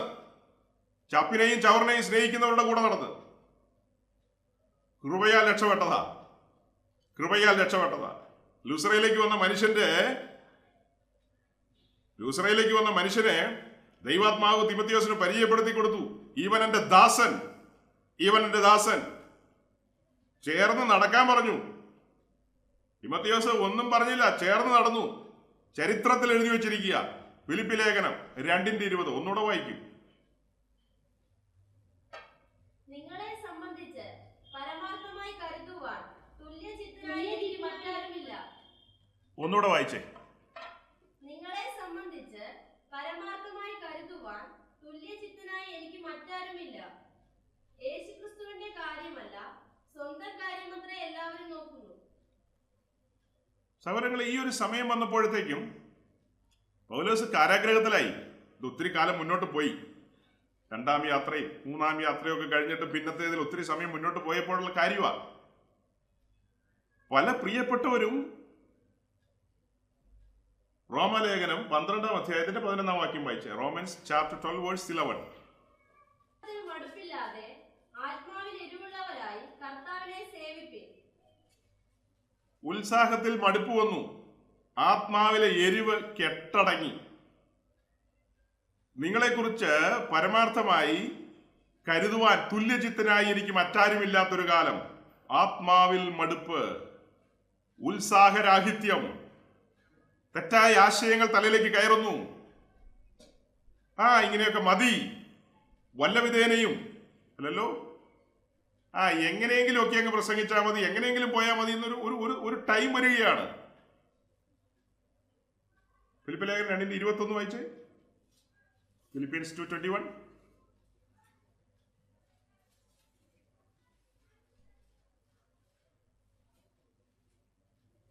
യേശുക്രിസ്തുവിന്റെ കാര്യമല്ല, സ്വന്തം കാര്യമത്രേ എല്ലാവരും നോക്കുന്നു.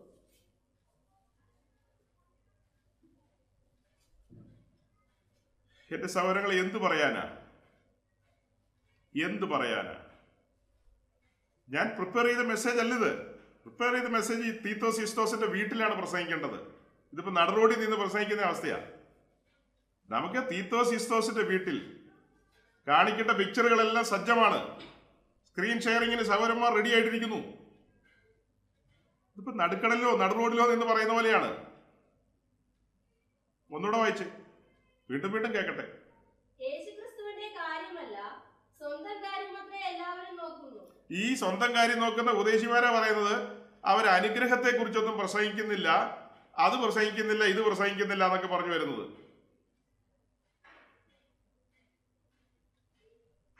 ഈ ഉപദേശിമാരോടൊക്കെ നമുക്ക് എന്താ പറയാനുള്ളത്? മാനസാന്തരപ്പെട്. നിങ്ങൾ എത്ര സീനിയർ ആണെങ്കിലും സീനിയോറിറ്റി ഉണ്ടെങ്കിലും കീഴേ പാതാളം റെഡിയാകട്ടോ. ഇത് പ്രസംഗിക്കുന്ന എനിക്കും ബാധകമാണ്. ഇന്ന് ഇത്രയും പ്രസംഗിച്ചു, ഇത്രയും പറഞ്ഞു, അല്ലെ ഇന്നലകളിൽ പറഞ്ഞു, അതൊക്കെ ശരിയാ.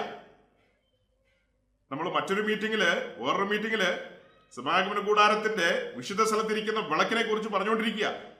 വിളക്ക് കത്തുന്ന കാര്യം. വിളക്ക് കഴിഞ്ഞ രാത്രിയിൽ കത്തിയെങ്കിൽ നിശ്ചയമായും പിറ്റേ ദിവസം മഹാപുരോഹിതൻ കരിന്തിരി മുറിക്കും. അപ്പൊ കത്തി എന്ന കാര്യത്തിൽ കോളർ പിടിച്ചിടാനില്ല, ആശ്വസിക്കാനില്ല. ഞാൻ ഇന്നലെ കത്തിയല്ലോ, പ്രകാശം കൊടുത്തല്ലോ എന്ന് പറഞ്ഞ് ഇനി നാളെ കത്തണമെങ്കിൽ വീണ്ടും കത്തണം. നാളെ പ്രകാശിക്കണമെങ്കിൽ വീണ്ടും കത്തണം. ഇന്നലകളിലെ ആ കേമത്വമൊന്നും പറഞ്ഞിട്ട് കാര്യമില്ല. ദൈവസന്നിധിയിൽ ഒരു സീനിയോറിറ്റി ഇല്ല ആ കാര്യത്തിലൊന്നും. എത്ര സീനിയർ ആണെങ്കിലും ആ സീനിയോറിറ്റി മുഴുവനും കത്തിയപ്പോൾ കരിന്തിരി മുറിച്ചു മാറ്റിയതല്ല. അപ്പൊ മനസ്സിലാക്കേണ്ടത്, ഇങ്ങനെ സീനിയോറിറ്റി പറഞ്ഞിട്ട് കാര്യമില്ല. ഈ വാക്യം കേട്ടില്ലേ? എല്ലാവരും സ്വന്തം കാര്യം നോക്കുന്നു, ക്രിസ്തുവിന്റെ കാര്യമല്ലെന്ന് പറഞ്ഞാൽ. പൗലോസ് പറയുന്ന ഒരു കാര്യമുണ്ട്. തന്റെ ജീവിതത്തിലെ ഒരു നീണ്ട കാര്യങ്ങൾ പറഞ്ഞു കഴിഞ്ഞിട്ട് പറയാണ്, അവരെല്ലാവരേക്കാളും, മറ്റ് അപ്പോസ്തലന്മാരെക്കാൾ, മറ്റ് ശുശ്രൂഷകന്മാരെക്കാൾ, മറ്റ് മൂപ്പന്മാരെക്കാൾ അവരെല്ലാവരേക്കാളും ഞാൻ അധ്വാനിച്ചു. അതാണ് പൗലോസിന് പറയാനുള്ളത്. ഇവിടെ ഫിലിപ്പി ലേഖനത്തിൽ നമ്മൾ വായിക്കുന്നത് എല്ലാവരും സ്വന്തം കാര്യം നോക്കുന്നു, ക്രിസ്തുവിന്റെ കാര്യമല്ല, ദൈവരാജ്യത്തിന്റെ കാര്യമല്ല. പൗലോസ് പറയുന്നത് എനിക്ക് സകല സഭകളെയും കുറിച്ചുള്ള ചിന്താഭാരം എന്ന തിരക്കുണ്ട്. മോളെ കെട്ടിക്കുന്ന കാര്യമല്ല, മോളുടെ നഴ്സിംഗിന്റെ പഠനമല്ല, സഭാരാഷ്ട്രീയത്തിലെ മുടിചൂടാ മന്നന്മാരുടെ കൂടെ നടന്നയാളാ ഞാൻ. അയ്യോ, ഈ വാക്യങ്ങളൊക്കെ എന്റെ മുമ്പിൽ വരുമ്പോൾ ഞാനിതെല്ലാം ഓർത്തു പോവുക. 1 കൊരിന്ത്യർ 15 യെസ്, ആ പറഞ്ഞ വാക്യം 1 കൊരിന്ത്യർ ലേഖനം 15:10. എങ്കിലും ഞാൻ ആകുന്നത് ദൈവകൃപയാൽ ആകുന്നു. എന്നോടുള്ള അവന്റെ കൃപ വ്യർത്ഥമായതുമില്ല. അവരെല്ലാവരെക്കാളും ഞാൻ അത്യന്തം അധ്വാനിച്ചിരിക്കുന്നു. എന്നാൽ ഞാനല്ല, എന്നോട് കൂടെയുള്ള ദൈവകൃപയത്രേ. അവരെല്ലാവരെക്കാളും ഞാൻ അത്യന്തം അധ്വാനിച്ചിരിക്കുന്നു. അത് ഉറപ്പിച്ചാ പറയുന്നത്. എല്ലാവരും അധ്വാനിക്കുന്നുണ്ട്, പക്ഷേ അവരെല്ലാവരെക്കാളും ഞാൻ അധ്വാനിച്ചിരിക്കുന്നു. എന്നിട്ടാ താൻ പറയുന്നത് ആത്മാവിൽ മടുപ്പില്ലാതെ, ഉത്സാഹത്തിൽ മടുപ്പില്ലാതെ ആത്മാവിൽ എരിവുള്ളവരാകണം. അപ്പോഴേ ഈ അത്യന്തം അധ്വാനിക്കാൻ പറ്റുകയുള്ളൂ. പലതരം ചിന്തകളുമായിട്ട് നടന്നാൽ, ലോകപരമായ ചിന്തകൾ, എനിക്ക് ഇത്തവണ ഓവർസീർ ആകണം, എനിക്ക് ഇത്തവണ സൂപ്രണ്ടന്റ് ആകണം, എനിക്ക് ഇത്തവണ പ്രസിഡന്റ് ആകണം, എനിക്ക് ഇത്തവണ പ്രിസ്പിറ്റർ ആകണം എന്നൊക്കെ പറഞ്ഞ് നടക്കുന്ന ഒത്തിരി കേമന്മാരുണ്ട്. അവർക്കൊക്കെ കുട പിടിച്ചു നടക്കുന്ന ആൾക്കാരുണ്ട്. ഇതെല്ലാം കീഴേ പാതാളത്തിലേക്കാണ് പോകാൻ പോകുന്നത്. മനോഹരമായി വചനം പ്രസംഗിച്ചുകൊണ്ട് സ്വന്തം കാര്യം നോക്കുന്ന ആളുകൾ. അതേസമയം യോഹന്നാൻ 3:3 എന്താ പറയുന്നത്? ആത്മാവിനാൽ ജനിച്ചവൻ അവന് ദൈവാത്മാവ് അയക്കുകയാണ്. മിഥുനിക്ക് പോകണ്ട, യെസ് പോകുന്നില്ല. ആസിക്ക് പോകണ്ട, യെസ് പോകുന്നില്ല. മക്കതോനിയയിലേക്ക് കടന്നു വരൂ. മക്കതോനിയ പ്രൊവിൻസിലെ ആദ്യത്തെ പട്ടണം ഫിലിപ്പിയ പട്ടണം. ആ ഫിലിപ്പിയ പട്ടണത്തിലാണ് പൂർണ്ണ നഗ്നരായിട്ട് കോലുകൊണ്ട് അടികൊണ്ട് ഇരു കൈകളും ആമത്തിലിട്ട് ജയിലിൽ കിടക്കേണ്ടി വന്നത്. ദർശനത്തിൽ അതില്ലായിരുന്നു സഹോദരങ്ങളെ. ആത്മാവിൽ ജനിച്ചവന് മാത്രമേ സന്തോഷത്തോടെ അങ്ങനെ കടന്നു പോകാൻ കഴിയൂ. ആത്മാവിൽ ജനിച്ചവന് മാത്രം. ഇപ്പൊ ഞാന് എൻ്റെ ഒരു വാത്സല്യ സഹോദരിയുടെ ജീവിതവുമായി ബന്ധപ്പെട്ടൊരു കാര്യം പറഞ്ഞതുകൊണ്ടാണ്, സ്നാനത്തിന്റെ കാര്യം പറഞ്ഞുകൊണ്ടാണ് നമ്മൾ ഈ വാക്യങ്ങളൊക്കെ വായിച്ച് അങ്ങോട്ട് പോയത്.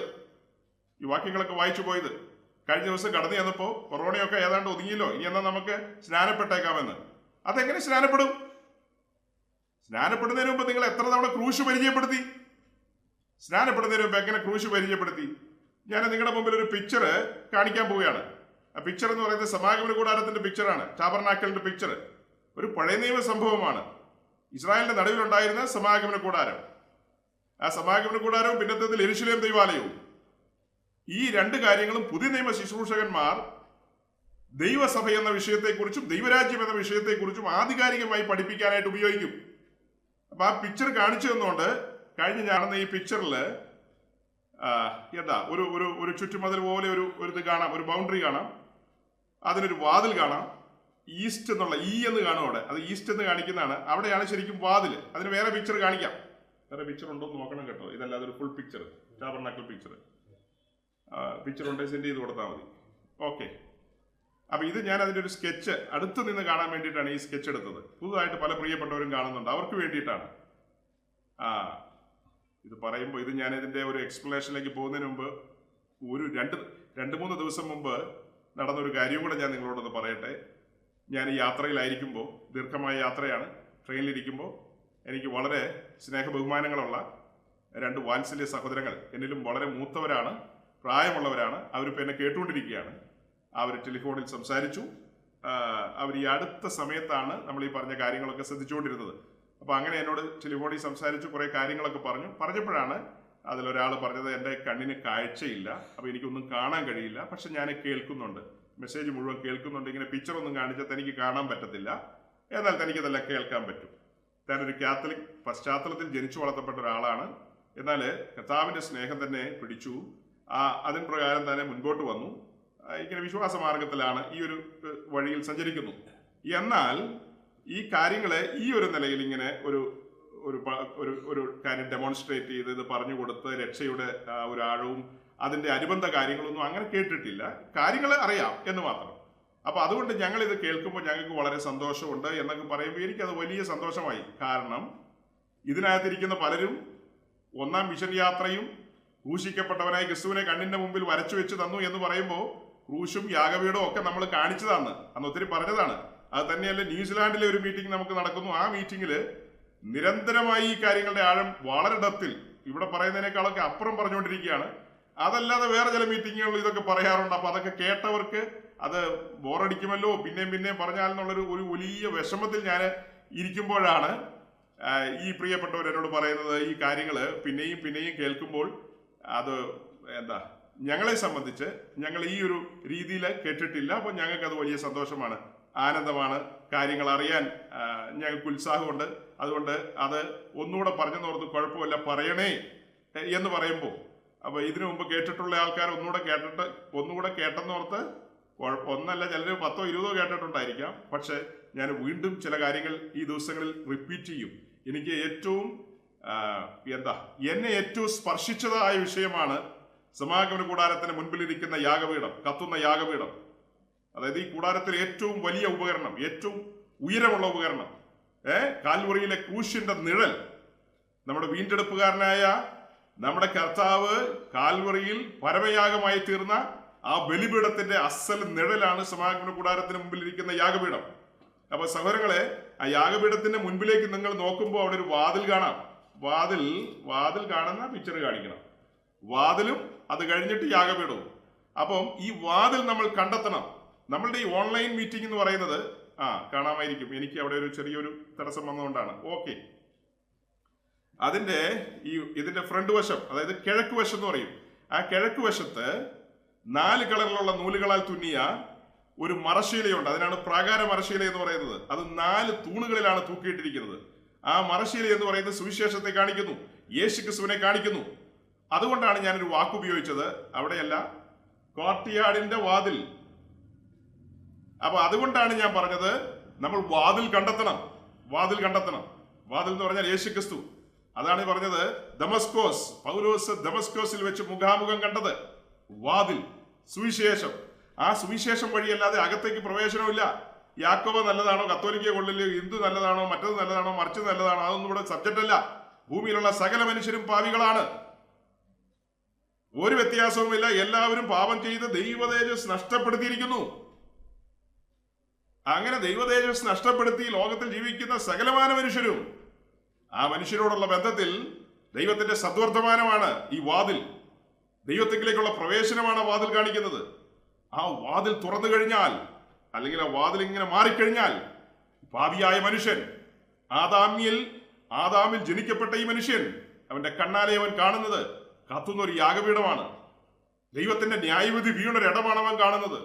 ന്യായവിധിയുടെ ഇടം, ദൈവിക ന്യായവിധിയാണ് അവിടെ വന്ന് വീണിരിക്കുന്നത്. അത് നമ്മുടെ യൗവനക്കാരറിയണം, നമ്മുടെ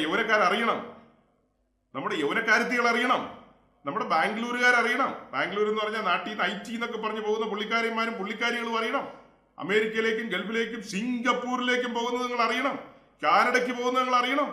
സകല ദുനിയാവിലേക്കും പോകുന്നത് നിങ്ങൾ അറിയണം. ഈ അടുത്ത ദിവസങ്ങളിൽ എൻ്റെ ഒരു സ്നേഹിതനൊരു ശുശ്രൂഷകന്റെ മകള് കാനഡയ്ക്ക് പോയിട്ടുണ്ട്. അപ്പൊ ഞാൻ മനസ്സിൽ ചിന്തിച്ചു, കാനഡയ്ക്കൊക്കെ പോകുന്നത് നല്ലതാ. ഈ പോകുന്നതിന് മുമ്പ് പോവാൻ നേരത്തെ അമ്മയും അപ്പനും കൂടി എന്റെ പറമ്പിൽ പോയി ഇലയൊക്കെ വെട്ടിക്കൊണ്ടുവന്ന് ഇല വാട്ടി ചോറും ഉണ്ടാക്കി പൊതിഞ്ഞ് അതും കൊടുത്തിട്ട് എമിറേറ്റ്സിൽ കയറുമ്പോൾ അവിടെ ചോറൊന്നും വീഴിക്കരുത്, പൊതിയോറൊക്കെ അഴിച്ചു വെച്ച് എമിറേറ്റ്സിൽ തുറന്നു വെച്ച് തിന്നണം മോളെ എന്ന് പറഞ്ഞാണ് പൊതിയോറൊക്കെ കൊടുത്തു വിടുന്നത്. പോകുന്ന വഴിക്കുള്ള എല്ലാ സാധനങ്ങളും കൊടുത്താ വിടുന്നത്. പക്ഷെ മോളുടെ ഉള്ളിൽ മോന്റെ ഉള്ളിൽ ദൈവവചനം അടിച്ചു കയറ്റി വിട്ടിട്ടില്ല, ഉപദേശം പറഞ്ഞു കൊടുത്തിട്ടില്ല, ദൈവരാജ്യത്തിന്റെ കീഴ്വഴക്കങ്ങൾ പറഞ്ഞു കൊടുത്തിട്ടില്ല, ദൈവസഭയുടെ ഭാവി മഹത്വത്തെ കുറിച്ച് അവർക്കൊരു ചുക്കും അറിയില്ല. ചുമ്മാ കുറച്ച് ഡോളറിന് വേണ്ടി പോവുകയാണ്, കുറച്ച് ഡോളറിന് വേണ്ടി.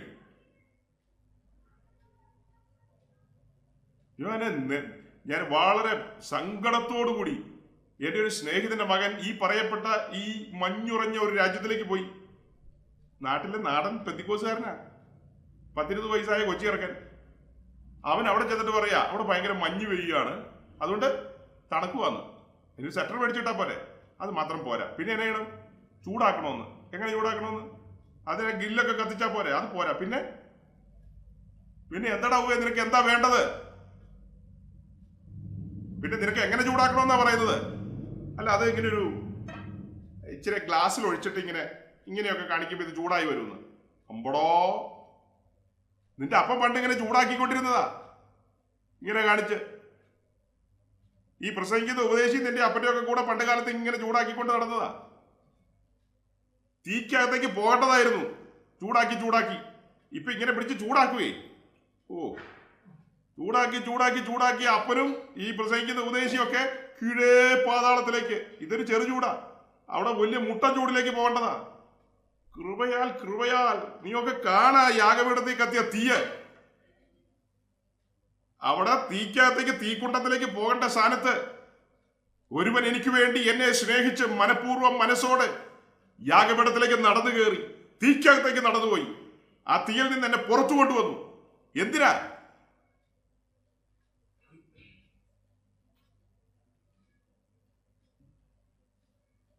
അല്ല, യൂറോപ്പിലൊക്കെ എല്ലാവരും അങ്ങനെ ചൂടാക്കുന്നു. യൂറോപ്പിൽ പലരും ചൂടാക്കുമായിരിക്കും. യൂറോപ്പിൽ ചൂടാക്കട്ടെ, യൂറോപ്പിലെ ആളുകൾ ചൂടാക്കട്ടെ, സായിപ്പും മദാമയും ചൂടാക്കട്ടെ. നീ എന്തിനാ ചൂടാക്കുന്നത്? അല്ല, ചത്തുപോയടാ. നിന്നെയൊക്കെ അടക്കം കൊണ്ടുപോയി ഞങ്ങള് പാട്ടും പാടി. ചത്താലും നിന്നെ കൈപിടിച്ചു കൊണ്ടുപോകാൻ സ്വർഗദൂതന്മാർ വരില്ലേ?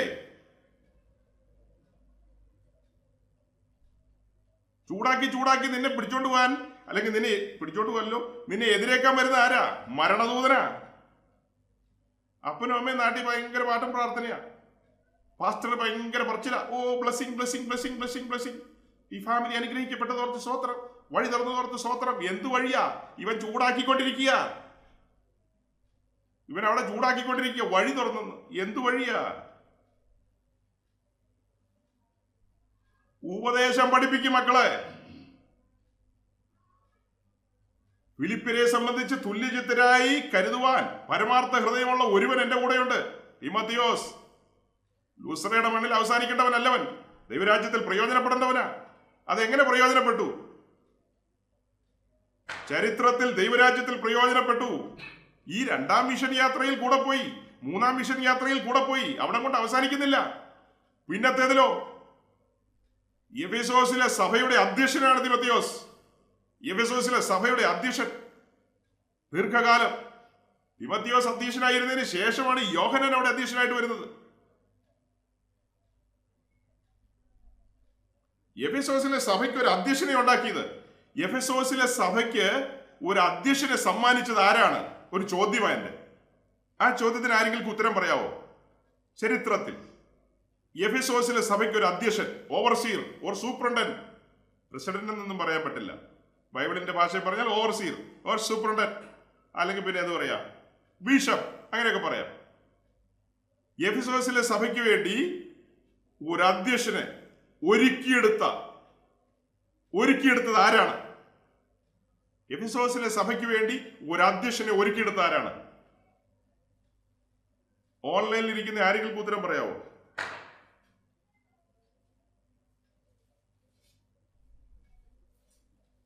ജീനെ മൈക്ക് ഓഫ് ചെയ്തിട്ട് പറയുകയാണെങ്കിൽ. മൈക്ക് മ്യൂട്ടാണ്, മൈക്ക് ഓൺ ചെയ്തിട്ട് പറയൂ. വേറെ ആരെങ്കിലും? എഫെസോസിലെ സഭയ്ക്ക് ഒരു അധ്യക്ഷനെ, ഒരു ഓവർസീറിനെ സമ്മാനിച്ചത് ആരാണ്? ചോദ്യം അതാണ്, സിമ്പിൾ ചോദ്യമാണ്. യെസ്. ഇനി ആരെങ്കിലും? സഹോദരിമാർ ഒത്തിരി പേരുണ്ട്, കാലങ്ങളായി പറയേണ്ട സഹോദരിമാര്. ഉത്തരങ്ങൾ വരുന്ന കണ്ടോ? സഹോദരന്മാരിലേക്ക് പാസ് ചെയ്യാൻ പോവാ. സഹോദരന്മാരെ, എന്റെ പ്രിയ സഹോദരന്മാരെ, മറുപടി പറയൂ. എന്റെ ചോദ്യത്തിന് കൃത്യം മറുപടി പറയൂ.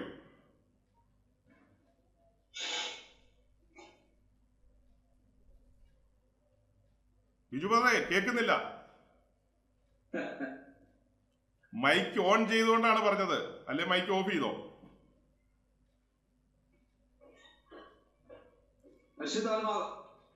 അത് ജനറൽ ആയിട്ട് പറയാം. അപ്പൊ പിന്നെ സിട്ടാവ് പുള്ളിയെ സിട്ടിച്ച് താരാന്നൊക്കെ ചോദിച്ചു കഴിഞ്ഞാൽ അങ്ങനെയൊക്കെ പറയാം. അങ്ങനെ പറയണ്ട, അങ്ങനെ ഒഴിയണ്ട. അത് ചുമ്മാ ഒരു കൈയഴുകില്ല. അങ്ങനെയൊന്നും കൈയഴുകണ്ട. വീലാത്തോസല്ലോ നമ്മള്. ദൈവവചനം അറിയാവുന്ന ദൈവദാസന്മാര് ഒക്കെ ഇത് കേട്ടുകൊണ്ടിരിക്കുകയാണ്. അവരുടെ മുമ്പിൽ എന്റെയും ബലവും നിങ്ങളുടെയും ബലവും നിങ്ങളാരും മിണ്ടാതിരുന്ന.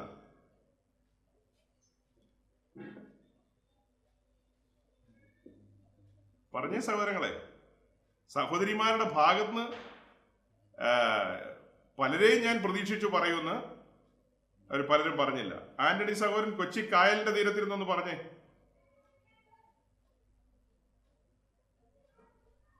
വേഗം നാട്ടെ. ഈ ആൾക്കാർ മറ്റു പല പ്രിയപ്പെട്ടവരും അക്ഷമരാകുന്നുണ്ട്. ലോകത്തിലെങ്ങും ഇങ്ങനത്തെ ഓൺലൈൻ മീറ്റിംഗ് ഇല്ല. ഇങ്ങനെ സൂം മീറ്റിംഗ് എവിടെയെങ്കിലും ഉണ്ടോ? ചുമ്മാ വേസ്റ്റ് ചെയ്യുക സമയം. നിങ്ങളല്ല പാസ്റ്റർ വേണ്ടാത്ത ചോദ്യമൊക്കെ ചോദിച്ച ആളുകളെ കുഴക്കുക.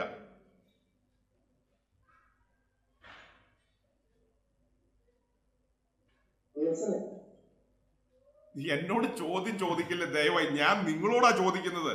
നിങ്ങൾ ബദൽ ചോദ്യം എന്നോട് ചോദിക്കരുത്. അല്ലേന്ന് ചോദിച്ചു കഴിഞ്ഞാൽ അതിനകത്ത് ഒരു ഉറപ്പില്ലായ്മയാണ്. അങ്ങനെ എനിക്കറിയില്ലോ, അതുകൊണ്ടല്ലേ നിങ്ങളോട് ചോദിച്ചത്. സഹോദരൻ സ്കറിയ,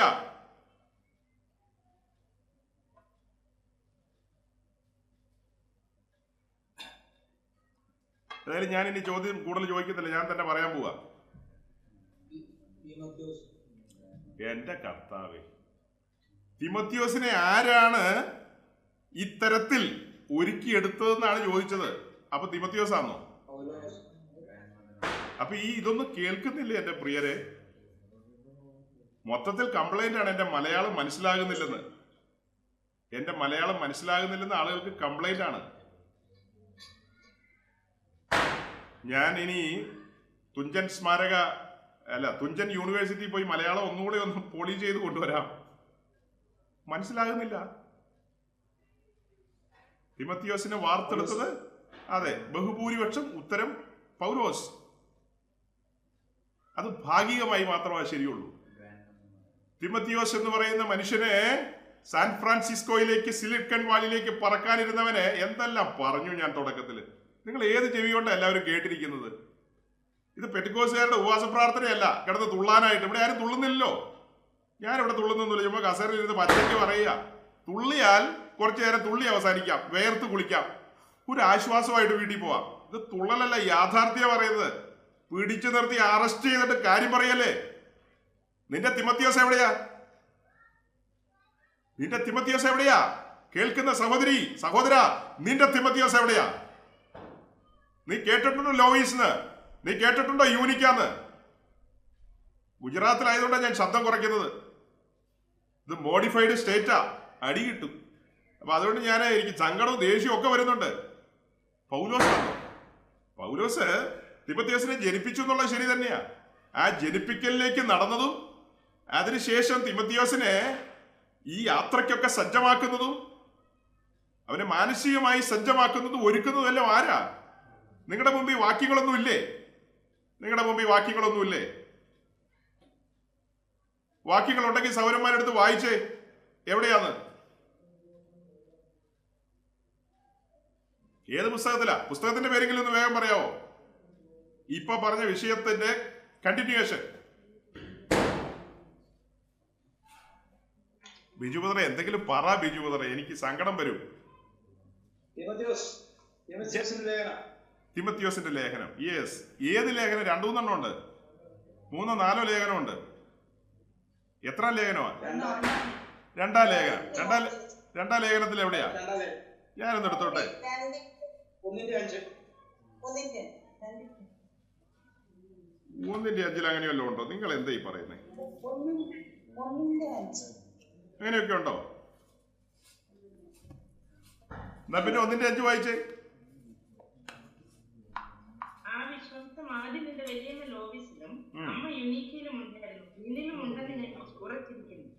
അങ്ങനെയാണ്. അപ്പൊ അതിന് നമുക്ക് ഒന്നുകൂടെ വായിക്കാം. തിമോത്തിയോസിന്റെ ലേഖനം, 2 തിമോത്തിയോസ് 2-ാം അധ്യായത്തിന്റെ 1:5 എല്ലാവരും പറഞ്ഞു. 1:5 വന്നു. അതെ 1:5 പോരാ. എനിക്കത് പോരാ, തൃപ്തിയായിട്ടില്ല.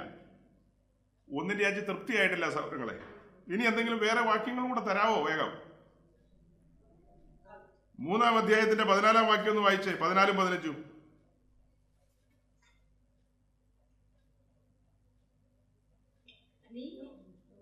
ഇന്നവരോട് പഠിച്ചെന്നോ, ക്രിസ്തു യേശുവിലുള്ള വിശ്വാസത്താൽ നിന്നെ രക്ഷയ്ക്ക് ജ്ഞാനിയാക്കുവാൻ മതിയായ തിരുവെഴുത്തുകളെ ബാല്യം മുതൽ അറിയുകയും ചെയ്യുന്നത് കൊണ്ട് നീ പഠിച്ചും നിശ്ചയം പ്രാപിച്ചും ഇരിക്കുന്നതിൽ നിലനിൽക്കുക.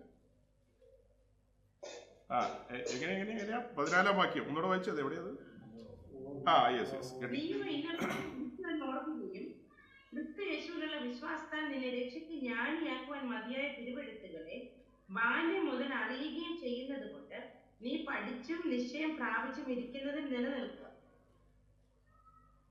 ഞാൻ പ്രാർത്ഥിച്ച ആശീർവാദം പറയട്ടെ സഹോദരിമാരെ. സഹോദരിമാരുടെ ഭാഗത്ത് നിന്ന് ആരെങ്കിലും ഒരു സജഷൻ പറ, പ്രാർത്ഥിച്ച് നമുക്ക് ആശീർവാദം പറഞ്ഞാലോ? സമയം കഴിഞ്ഞു പോയി. എന്റെ ചോദ്യത്തിൽ വന്ന ഉത്തരം എന്താ? അപ്പല്ലോസ്, പ്രിസ്കില്ല, പിന്നെ പൗലോസ്, പത്രോസ്, യോഹന്നാൻ, യാക്കോബ് എന്നൊക്കെയുള്ള ഉത്തരങ്ങളാ വരുന്നത്. അതാണ് ഉത്തരം. തിമത്തിയോസ് എന്ന് പറയുന്ന മനുഷ്യനെ ബാല്യം മുതൽ ഈ ഒരു മേഖലയിലേക്ക് പഠിപ്പിച്ചു കൊണ്ടുവന്നത്, സജ്ജമാക്കിയത് ആരാ? പൗലോസോ?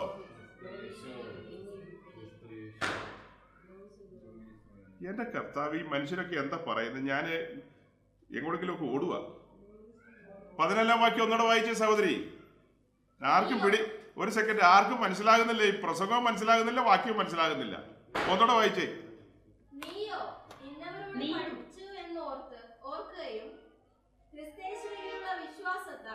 നിന്നെ രക്ഷയ്ക്ക് ജ്ഞാനിയാക്കുവാൻ മതിയായ തിരുവെഴുത്തുകളെ ബാല്യം മുതൽ അറിയുകയും ചെയ്യുന്നത് കൊണ്ട് നീ പഠിച്ചും നിശ്ചയം പ്രാപിച്ചും ഇരിക്കുന്നതിൽ നിലനിൽക്ക. കണ്ടോ? നീ പഠിച്ചും നിശ്ചയം പ്രാപിച്ചതിലും നിലനിൽക്ക. ഫിലിപ്പി ലേഖനം 4-ാം അധ്യായത്തിന്റെ 9-ാം വാക്യം. Philippines chapter 4 verse 9. ഫിലിപ്പി ലേഖനം 4:9. എന്നോട് പഠിച്ചും ഗ്രഹിച്ചും കേട്ടും കണ്ടുമുള്ളത് പ്രവർത്തിപ്പിൻ, എന്നാൽ സമാധാനത്തിന്റെ ദൈവം നിങ്ങളോട് കൂടെ ഇരിക്കും. അപ്പോൾ നമ്മൾ തിമത്തിയോസിന്റെ ലേഖനത്തിൽ വായിച്ചത്, ഞാൻ ഈ കാര്യം പറഞ്ഞപ്പോൾ പൗലോസ് ആണ് എന്ന് പറഞ്ഞ സഹോദരന്മാരോട് ഞാൻ പറഞ്ഞു ഭാഗികമായിട്ട് ശരിയാണെന്ന്. ഞാൻ നിങ്ങളെ ഞാൻ പൂർണ്ണമായും ഡിനൈ ചെയ്തിട്ടില്ല കേട്ടോ. പൗലോസ് എന്ന് പറയുന്നത് ഭാഗികമായി മാത്രമേ ഉള്ളൂ. എനിക്ക് അതിനകത്ത് അധികം പെർസെൻറ്റേജ് കൊടുക്കാനായിട്ട് കഴിയില്ല പൗലോസിന്. എൻ്റെ പഠനത്തിലും എൻ്റെ ബോധ്യത്തിലും എനിക്ക് ചരിത്രത്തിൽ മാറ്റി നിർത്താൻ കഴിയില്ല. 2 സ്ത്രീരത്നങ്ങള്, ദൈവരാജ്യത്തിന് സംഭാവന ചെയ്ത 2 ദൈവരാജ്യത്തിന് ഒരു വിശേഷപ്പെട്ട പുരുഷന് സംഭാവന ചെയ്ത സ്ത്രീരത്നത്തെ അനേകര് ബൈബിൾ കോളേജിലൊക്കെ പോയി പഠിച്ച് BTH, KTH, MTH ഒക്കെ ആയിട്ട് ഇറങ്ങി വരുന്നുണ്ട് ഉപദേശി പട്ടമായിട്ട്. ആ വരുന്ന പലർക്കും നീതിബോധമില്ലെന്നേ. പലരും സത്യസന്ധരല്ല, പലരും ദ്രവ്യാഗ്രഹികളാ, അത്യാഗ്രഹികളാ, കുടുംബത്തിൽ കയറ്റാൻ കൊള്ളില്ല പല പുള്ളികളെയും. അങ്ങനെയുള്ള പല സൈസുകളാണ് ഇറങ്ങി വരുന്നത്. ആ സ്ഥാനത്ത് ഇവിടെ ഒരുത്തിനെ കുറിച്ച് പറയാണ്, സോറി ഇവിടെ ഒരുവനെ കുറിച്ച് പറയുകയാണ്, എനിക്ക് തുല്യചിത്തനായ ഒരുവൻ, സകല സഭകളെയും കുറിച്ച് ചിന്താഭാരം എന്ന തിരക്കുള്ള ഒരുവൻ പൗലോസ്. ആ പൗലോസ് പറയാണ് തുല്യചിത്തനായി. തുല്യചിത്തൻ എന്ന് പറഞ്ഞാൽ ലൈക്ക് മൈൻഡഡ് ആയിട്ടുള്ള വേറൊരാളില്ല. എന്റെ ചിന്തകൾ പോലെ തന്നെ അവൻ ചിന്തിക്കുന്നു. എന്റെ ഹൃദയം അറിഞ്ഞ് അവൻ ശുശ്രൂഷയിൽ ഉത്സാഹിക്കുന്നു. അങ്ങനെ ഒരുവൻ, അതാണ് തിമത്തിയോസ്. ആ തിമത്തിയോസില് ചില ക്വാളിറ്റീസ്, അത് ഈ രക്ഷിക്കപ്പെട്ട് സ്നാനപ്പെട്ട് വരുമ്പോൾ മാത്രമല്ല എല്ലാം വരുന്നത്. ഒരു കുഞ്ഞുണ്ടായി കഴിയുമ്പോൾ, ഇപ്പൊ നമ്മുടെ ഈ പിക്ചറൊക്കെ നോക്കുമ്പോൾ നമ്മുടെ സഹോദരിമാര്, എനിക്ക് വളരെ സന്തോഷമുണ്ട്. ഈ അടുത്ത കാലത്ത് നമ്മുടെ ഓൺലൈൻ മീറ്റിങ്ങിൽ അറ്റൻഡ് ചെയ്യുന്ന 4 സഹോദരിമാരാണ് പ്രസവിച്ചിരിക്കുന്നത്.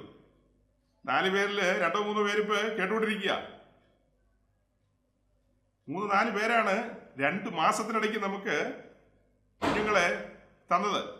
അപ്പൊ നമ്മുടെ കുഞ്ഞുങ്ങളുടെയൊക്കെ പിക്ചറൊക്കെ നമുക്ക് ഇതിനകത്ത് കാണാം ഇതിനിടയ്ക്ക്. ഇപ്പൊ പ്രസവിച്ച സഹോദരിമാരോടെല്ലാമായിട്ടാണ് ഞാൻ പറയുന്നത്, ശ്രദ്ധിച്ച് കേൾക്കണം. ഇന്നത്തെ പ്രസംഗം വേറെ ആർക്കും പ്രയോജനപ്പെട്ടില്ലെങ്കിലും വേണ്ടില്ല. ഈ 4 സഹോദരിമാർ, പ്രസവിച്ച 4 സഹോദരിമാർ, അവർക്ക് വേണ്ടി ഞാൻ ഈ സമയം ഇത്രയും വേസ്റ്റ് ചെയ്തത്. അതുപോലെ എനിക്കറിയാവുന്ന പലരുടെയും മക്കള് തെക്കോട്ട് വിളിച്ചു കഴിയുമ്പോൾ വടക്കോട്ട് പോവുക. അതെന്താ? കതിരയിൽ വളം വെക്കാൻ പോയി. വളം വെക്കേണ്ടത് എവിടെയാ? വളം വെക്കേണ്ട സമയത്ത് വെക്കേണ്ടടുത്താ വളം വെക്കേണ്ടത്. സമയം കഴിഞ്ഞിട്ടല്ല കൈകാര്യം ചെയ്യുന്നത്. ഞങ്ങളുടെ നാട്ടിലൊരു ചൊല്ലുണ്ട്, അടയ്ക്ക മടിയിൽ വെക്കാന്ന്. അടയ്ക്കാന്ന് പറഞ്ഞാൽ അരിക്കനട്ട്, അടയ്ക്ക, അങ്ങനെയല്ലേ? എന്റെ പൊന്നെ, അപ്പൊ ഇതിനൊന്നും പേരൊന്നും നമുക്ക് വലിയ പിടിയില്ല. അപ്പൊ അടയ്ക്ക മടിയിൽ വെക്കാം, അടയ്ക്കാമരം എന്ത് ചെയ്യാൻ പറ്റില്ല, മടി വെക്കാൻ പറ്റില്ല. വേദപുസ്തകത്തിൽ അങ്ങനെയൊന്നും എഴുതിയിട്ടില്ല. അങ്ങനെ എഴുതിയിട്ടുണ്ടോ? ഒരു പുസ്തകത്തിലും അങ്ങനെയില്ല. വേദപുസ്തകത്തിൽ പറയുന്നത് വേറെ രീതിയിലാണ്. ബാലൻ നടക്കേണ്ടുന്ന വഴിയിൽ അവനെ അഭ്യസിപ്പിച്ചാൽ വൃദ്ധനായാലും വിട്ടുമാറില്ല, വഴി വിട്ടുമാറില്ലെന്ന്, വഴി വിട്ടുമാറില്ല. ഈ അമ്മയും വല്യമ്മയും കൂടി എന്ത് ചെയ്തു? എന്നെ എത്ര വലിയമ്മമാരാ കേട്ടോണ്ടിരിക്കുന്നത് നിങ്ങൾക്ക് അറിയാവോ? എന്നെ ഒത്തിരി ലോബീസ്മാര് കേട്ടോണ്ടിരിക്കുക, എന്നെ ഒത്തിരി പിന്നെ യൂണിക്കമാര് കേട്ടോണ്ടിരിക്കുക. വേറെ വിപ്ലവമൊന്നും ഇവിടെ നടക്കണ്ട. കുറച്ച് യൂണിക്കമാരും കുറച്ച് ലോബീസുമാരും ഒന്ന് ട്രാക്കി വന്നാൽ മതി. അവരാദ്യം വഴി മനസ്സിലാക്കിയിട്ട് ഈ തിമോത്തിയോസിന് വഴി പറഞ്ഞു കൊടുക്കണം. തിമോത്തിയോസേ, വഴി ഇതാണ്, വഴി ഇതാണ്. ഈ ലോകത്ത് വെട്ടിപ്പിടിക്കാൻ പോകേണ്ടവരല്ല നമ്മള്. മറ്റൊരു പൊക്കോട്ടെ, നമ്മൾ എന്തിനാ അവരുടെ പുറകെ പോണേ? അവര് പോട്ടെ, അവരിവരുമൊക്കെ അവരുടെ വഴിയിൽ പോട്ടെ. നമുക്കൊരു ലക്ഷ്യമുണ്ട്, നമുക്കൊരു ലക്ഷ്യമുണ്ട്. എന്താ പൗലോസ് പറയുന്നത്? നീ പഠിച്ചും എന്നോട് പഠിച്ചും ഗ്രഹിച്ചും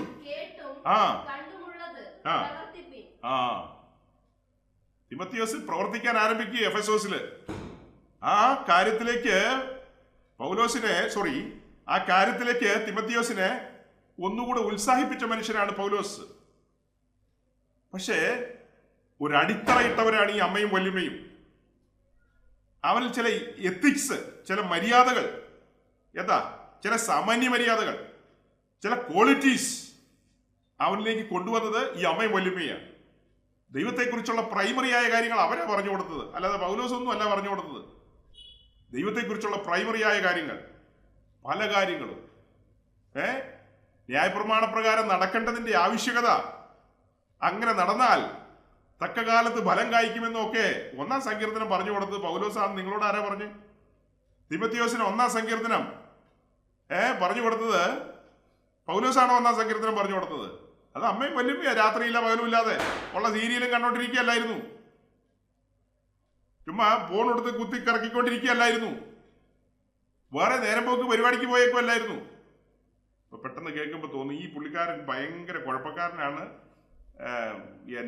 ഫോൺ കൈകാര്യം ചെയ്യാൻ മേലെ എന്നൊക്കെ ചിന്തിക്കും. അല്ല, വലിയ ഫോണാണ് എൻ്റെ കയ്യിലും ഇരിക്കുന്നത്, ഫോണൊക്കെ കൈകാര്യം ചെയ്യണം. ഫോൺ കൈകാര്യം ചെയ്യുമ്പോഴും തിമോത്തിയോസ് ചില കാലങ്ങൾക്ക് ശേഷം എഫെസോസിൽ വരണം. നമ്മൾ ഫോണൊക്കെ കൈകാര്യം ചെയ്യുന്നുണ്ട്, കൈകാര്യം ചെയ്ത് പിള്ളേർ വേറെ വഴിക്കെന്തേ പോകുന്നത്? വേറെ വഴിക്ക് പോയിട്ട് ഇവനൊക്കെ പോയിട്ട് ചൂടാക്കുക.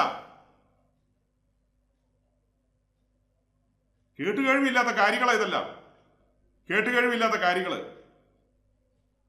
വഴി പറഞ്ഞു കൊടുക്കട്ടെ യൂനിക്കയും, വഴി പറഞ്ഞു കൊടുക്കട്ടെ ലോയിസും.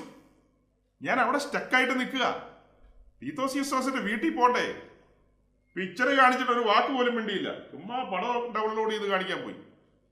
വാതിൽ തുറക്കുമ്പോ യാഗപീഠം കഴിഞ്ഞ താമ്രത്തൊട്ടി, വാതിൽ തുറക്കപ്പെടണം.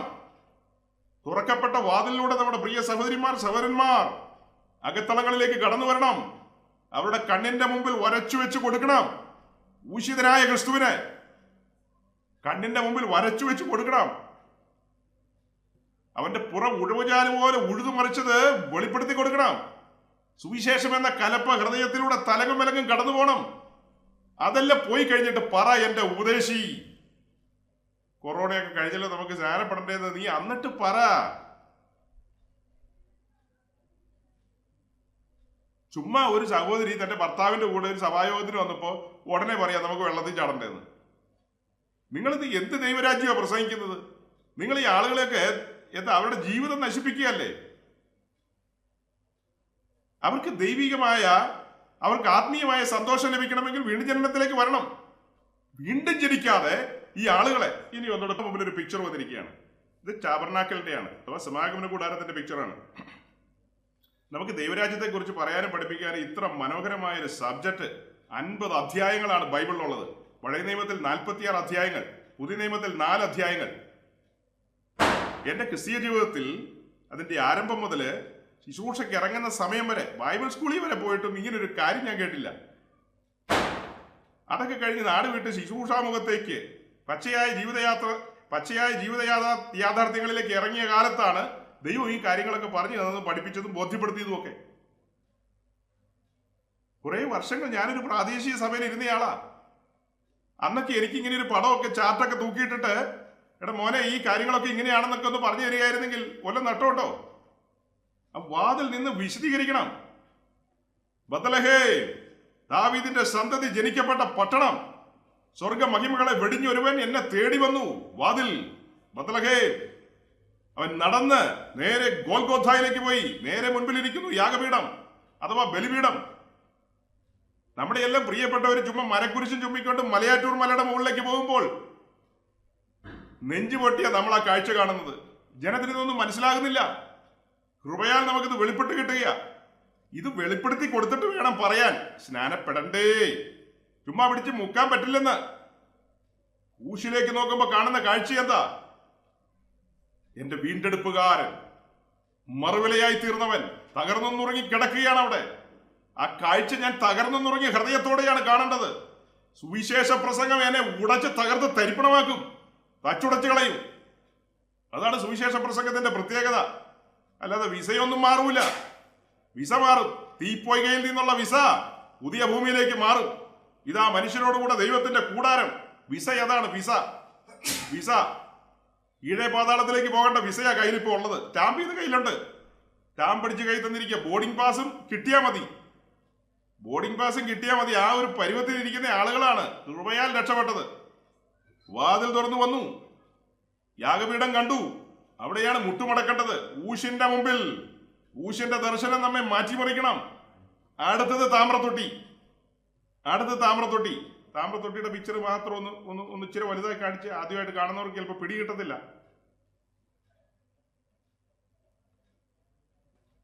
യാഗപീഠം നിങ്ങളിൽ പലരും കണ്ടു കാണും. യാഗപീഠത്തിന്റെ മുൻപിൽ ഒരു കാള നിൽക്കുന്നത് കാണാം, ഒരു മൃഗം നിൽക്കുന്നത് കാണാം. അവിടെയാണ് യാഗം നടക്കുന്നത്. അതിന്റെ ഡീറ്റെയിൽസ് ഒക്കെ നമ്മൾ പറയും പിന്നീട്. അത് കഴിഞ്ഞ് മുൻപിൽ, ഇതൊന്നും ഒരു ക്ലിയർ പിക്ചർ അല്ല, ക്ലിയർ പിക്ചറൊക്കെ നമുക്ക് പിന്നാലെ കാണിക്കാം. അപ്പൊ തൽക്കാലം കാണുക. അവിടെ ബ്രോസൺ ലേവർ എന്ന് പറഞ്ഞ് കാണാം. അതാണ് താമ്രത്തൊട്ടി. അപ്പൊ വാതിൽ തുറന്നാൽ ആദ്യം കാണുന്ന യാഗപീഠം കഴിഞ്ഞാൽ നെക്സ്റ്റ് താമ്രത്തൊട്ടിയാണ് വിശ്വാസ സ്നാനത്തെയും ആത്മസ്നാനത്തെയും കാണിക്കുന്ന വിഷയം. ആത്മസ്നാനം നിൽക്കട്ടെ, വിശ്വാസ സ്നാനം നമ്മുടെ വാക്യം ഓർമ്മയിലിരിക്കണം. നമ്മുടെ പഴയ വാക്യം ഇപ്പൊ ഇന്നൊന്നും വായിച്ചില്ല. അപ്പോസ്തല പ്രവൃത്തി 18:7-8 8-ാം വാക്യം ഇപ്പൊ വായിക്കുന്നില്ല, ഓർമ്മയിലിരുന്നാൽ മതി. പൗലോസ് അവിടെ സുവിശേഷം പ്രസംഗിച്ചു. കേട്ടവർ ആ സുവിശേഷത്തിൽ വിശ്വസിച്ചവരെ, അതായത് തീത്തോസിനെ, ക്രിസ്പോസിനെ, അങ്ങനെ വിശ്വസിച്ചവരെ എല്ലാം പിന്നത്തേതിൽ പിതാവിന്റെയും പുത്രന്റെയും പരിശുദ്ധാത്മാവിന്റെയും നാമത്തിൽ മാമോദീസ കൊടുത്തു. അപ്പൊ ആദ്യം യാഗപീഠം. ഞാൻ ഉയർത്തപ്പെട്ടാൽ ആദ്യം ക്രിസ്തുവിനെ ഉയർത്തണം. ക്രൂശിക്കപ്പെട്ട ക്രിസ്തുവിനെ പ്രസംഗിക്കണം, അവനെ ഉയർത്തണം. ജനം ആകർഷിക്കപ്പെടും. എന്റെ പിതാവിനാൽ ആകർഷിക്കപ്പെട്ടിട്ടല്ലാതെ ആർക്കും എന്റെ അടുക്കൽ വരുവാൻ കഴിയില്ല. അങ്ങനെ ആകർഷിക്കപ്പെട്ടവര് യൂറോപ്പിലല്ല, അമേരിക്കയിലല്ല, അന്റാർട്ടിക്കയിൽ പോയാലും അവനെ ഇളക്കാൻ പറ്റത്തില്ല. അവൻ പഠിച്ചും ഗ്രഹിച്ചും നിൽക്കുന്നതിൽ ഉറച്ചു നിൽക്കും. നല്ല ഉറപ്പല്ലേ? പരിശുദ്ധാത്മാവാണ് അവനെ നടത്തുന്നത്. ആത്മാവിൽ ജനിച്ചവൻ അവൻ പിന്നത്തേതിൽ എന്ത് ചെയ്യുക? പഠിച്ചും ഗ്രഹിച്ചും അങ്ങനെയുള്ള കാര്യങ്ങളിൽ അവൻ ഉറച്ചു നിൽക്കുകയാണ്. അത് കഴിയുമ്പോഴോ അവൻ ഏത് രാജ്യത്ത് പോയാല് അവിടെ കൂട്ടായ്മ കിട്ടിയില്ലെങ്കിലും കുഴപ്പമില്ലെന്നല്ല കേട്ടോ. എന്നാൽ നമുക്ക് പറയാം, അവരുടെ ഉള്ളിൽ പരിശുദ്ധാത്മാവുണ്ട്, വചനമുണ്ട്. നമ്മൾ യാഗപീഠത്തിന്റെ മുമ്പിൽ നിന്നല്ലേ സംസാരിക്കുന്നത്. രക്ഷയുടെ പാനപാത്രം നമ്മൾ ഉയർത്തുകയാണ്. അവൻ എനിക്ക് വേണ്ടി ചെയ്തതോർക്കുമ്പോൾ ഇവര് ചുമ്മാ നേരം പോക്കിനാ മത്താപ്പ് കത്തിച്ച് പ്രാന്ത് പിടിപ്പിക്കുന്നത്. നമ്മളെ സംബന്ധിച്ചോ യാഗപീഠത്തിന് മുമ്പിൽ നിന്നുകൊണ്ട് നമ്മൾ സംസാരിക്കുന്നത്, അവൻ എനിക്ക് വേണ്ടി ചെയ്തതോർക്കുമ്പോൾ, എന്നെ സ്നേഹിച്ച് എനിക്ക് വേണ്ടി മനഃപൂർവ്വം അവൻ യാഗപീഠത്തിലേക്ക് നടന്നു കയറി. ആ കാഴ്ച എന്നെ അടിമുടി മാറ്റി മറിക്കണം. അത് കഴിയുമ്പോഴാണ് താമ്രത്തൊട്ടി. ഏതെങ്കിലും സ്നാനക്കുളത്തിലേക്ക് ഞാൻ മനസ്സോടെ നടന്നിറങ്ങണം. അല്ലാതെ ഏതെങ്കിലും ഉദ്ദേശി കൊറോണ മാറി നമുക്ക് വെള്ളത്തിൽ ചാടാന്ന് പറയുമ്പോൾ ചാടാൻ പോവുകയല്ല വേണ്ടത്. അങ്ങനെ പറയുന്ന ഉദ്ദേശിമാരോടൊക്കെ പറയണം ഗെറ്റ് ഔട്ട് എന്ന് പറയണം. അങ്ങനെ സ്നാനപ്പെട്ട കാര്യം അത് സ്നാനമല്ല. ഏതോ ഒരു ഉപദേശിയുടെ കൂട്ടത്തിൽ വെള്ളത്തിൽ ഇറങ്ങുന്നു. അതേസമയം കുഞ്ഞാടിന്റെ തങ്കച്ചോറയാൽ കഴികൾ പ്രാപിക്കണം. സുവിശേഷം നിങ്ങളെ അടുപ്പിക്കുന്നത്, വലിച്ചടിപ്പിക്കുന്നത് കാൽവറിയിലേക്കാണ്, ഊശിങ്കിലേക്കാണ്, യാഗപീഠത്തെങ്കിലേക്കാണ്. അവിടെയാണ് നമ്മുടെ ശുദ്ധീകരണത്തിന്റെ ഇടം. അവിടെയാണ് നമുക്ക് വേണ്ടി ഒരു ഉറവ തുറന്നിരിക്കുന്നത്. അവിടെയാണ് ഒരു വിലാപ്പുറം കുത്തിത്തുളച്ചിരിക്കുന്നത്. അവിടെ നിന്ന് ഏറ്റവും വെള്ളമാണ് ഒഴുകിയിരിക്കുന്നത്. നിന്നെ ശുദ്ധീകരിക്കുവാൻ. ശുദ്ധീകരണം കൂടാതെ ആർക്കും ദൈവത്തോട് അടുക്കാൻ കഴിയില്ല. ശുദ്ധീകരണം കൂടാത്ത ആൾക്കാരെല്ലാം ഈ വെള്ളത്തിൽ പോയി ചാടിയാൽ നീ പെന്തിക്കോസുകാരനാകും, നീ ഒരു ദൈവവൈതലാകില്ല. നീ ഒരു ദൈവവൈതലാകണമെങ്കിൽ വീണ്ടും ജനിക്കണം, രക്ഷിക്കപ്പെടണം. നിന്നെ പരിശുദ്ധാത്മാവ് സകല സത്യത്തിലും നടത്തും, അവൻ നടത്തി കൊണ്ടുപോകും. നിന്റെ രക്ഷകനോട് ചേരുവാൻ, നമ്മുടെ രക്ഷകനോട് ചേരുവാൻ, അവനെ ധരിക്കുവാൻ മാമോദീസയ്ക്ക് തയ്യാറാണ്. നമ്മൾ വേദവസം പഠിക്കുമ്പോൾ അപ്പോസ്തലന്മാരോ സുവിശേഷകന്മാരൊന്നും ഈ സ്നാനത്തെ കുറിച്ചൊന്നും പ്രസംഗിച്ചിട്ടില്ല. അവരത് ടച്ച് ചെയ്ത് പോയിട്ടുണ്ടാകും. സ്നാനത്തിന്റെ ക്ലാസ് അല്ല അവരൊന്നും കൊടുത്തത്, രക്ഷയുടെ ക്ലാസ് ആണ് കൊടുത്തത്. ചണ്ണനോട് എന്താ ഫിലിപ്പോസ് ചോദിച്ചത്? ഇതെല്ലാം കേട്ട് കഴിഞ്ഞിട്ട് നീ ഇത് വിശ്വസിക്കുന്നുവോ? നീ ഇത് ഗ്രഹിക്കുന്നുവോ? പൂർണ്ണ ഹൃദയത്തോടെ ഗ്രഹിക്കുന്നുവോ? ഉറപ്പ് കിട്ടിയപ്പോഴാണ് ഫിലിപ്പോസ് പറഞ്ഞത് യെസ്. എന്താ ഉറപ്പ്? കണ്ണൻ എന്താ പറഞ്ഞത്? വെള്ളമുണ്ട്, ഇനി എന്താ തടസ്സം? ഷണ്ണൻ പറഞ്ഞു തേര് നിർത്താൻ. ഫിലിപ്പോസ് ഒരു അക്ഷരം വേണ്ടിയില്ല തേര് നിർത്താൻ. ഞാൻ ഇതിൽ കൂടുതൽ എങ്ങനെ പറയണം സഹോദരങ്ങളെ? എന്നെ കേൾക്കുന്ന വാത്സല്യ സഹോദരിയോട് ഞാൻ ക്ഷമ ചോദിക്കുകയാണ്. കഴിഞ്ഞ ദിവസം നിന്നോട് ആ സഹോദരൻ, ആ ദേവദാസൻ അങ്ങനെ പറഞ്ഞതിൽ ഞാൻ അതിന്റെ പിക്ചർ എല്ലാം മനസ്സിലാക്കിയത് കൊണ്ട് തന്നെ എങ്ങനെ പറഞ്ഞത്. ഊഹാഭോഗമല്ല, വളരെ കൃത്യമായ പിക്ചർ തന്റെ ഭർത്താവിൽ നിന്ന് മനസ്സിലാക്കിയത് കൊണ്ടാണ് ഇത്രയും ഞാൻ പറയുന്നത്. അങ്ങനെയൊന്നും ഒരു സഹോദരിയും ഒരു സഹോദരനും ഇവിടെ പെന്തിക്കോസ് നിറയ്ക്കാനോ ദൈവരാജ്യം നിറയ്ക്കാനൊന്നും വരണ്ട. അങ്ങനെ ഇവിടെ ആളുടെ എണ്ണമൊന്നും കുറവില്ല. കാഹളത്തിന് മുമ്പ് ജാതികളുടെ സംഖ്യ ചേരും. അതിനൊന്നും ഇവിടെ ഒരു പാസ്റ്റർ കിടന്ന് തലകുത്തി മറിയണ്ട. നമ്മളെ ഏൽപ്പിച്ച ഉത്തരവാദിത്വം എന്ന് പറയുന്നത് വിശ്വസ്തയോടെ ചെയ്യുക. അതെന്താ? സുവിശേഷം പ്രസംഗിക്കുക, ക്രിസ്തുവിനെ ഉയർത്തുക, സത്യസന്ധമായി ജീവിക്കുക, വചനപ്രകാരം ജീവിക്കുക, ആത്മാവിൽ നടക്കുക. ബാക്കിയെല്ലാം താനേ വരും. ദൈവരാജ്യത്തിന്റെ കെട്ടുപണി നമ്മുടെ പൂർവന്മാർ, മുമ്പന്മാർ, ശ്രേഷ്ഠരായ ദൈവദാസന്മാർ, പൗലോസ്, അപ്പൊല്ലോസ്, അതുപോലെ എന്താ ഈ പറയപ്പെട്ട തിമോത്തിയോസ്, തീത്തോസ്, പിന്നെ സീലനോസ്, നമ്മുടെ സഹോദരിമാരൊക്കെയോ, പ്രിയങ്കരികളായ സഹോദരിമാർ, അക്കില്ലാവിന്റെ ഭാര്യ പ്രിസ്കില്ല, നമ്മൾ പറഞ്ഞ തിമോത്തിയോസിന്റെ അമ്മയും വലിയമ്മയും, പിന്നെയോ പെർപെച്വ, പിന്നെ പെർസീസ്, പ്രിയ സഹോദരി ഫേബ, എത്ര എത്ര എത്ര എത്ര സഹോദരിമാർ, നമ്മുടെ സഹോദരി സിന്ധ്യ, യുവോധ്യ, എത്ര എത്ര പേരാ. പുതിയ നിയമ സഭയിലെ മുന്നണി പടയാളികൾ, മുന്നണി പോരാളികൾ. അവരൊന്നും സാൻ ഫ്രാൻസിസ്കോ സ്വപ്നം കണ്ടു നടന്ന ആൾക്കാരല്ല. സാൻ ഫ്രാൻസിസ്കോ എന്ന് പറഞ്ഞത് അതിനകത്ത് എല്ലാം വന്നിരിക്കുന്നു. ശ്രദ്ധിക്കുക, വാതിൽ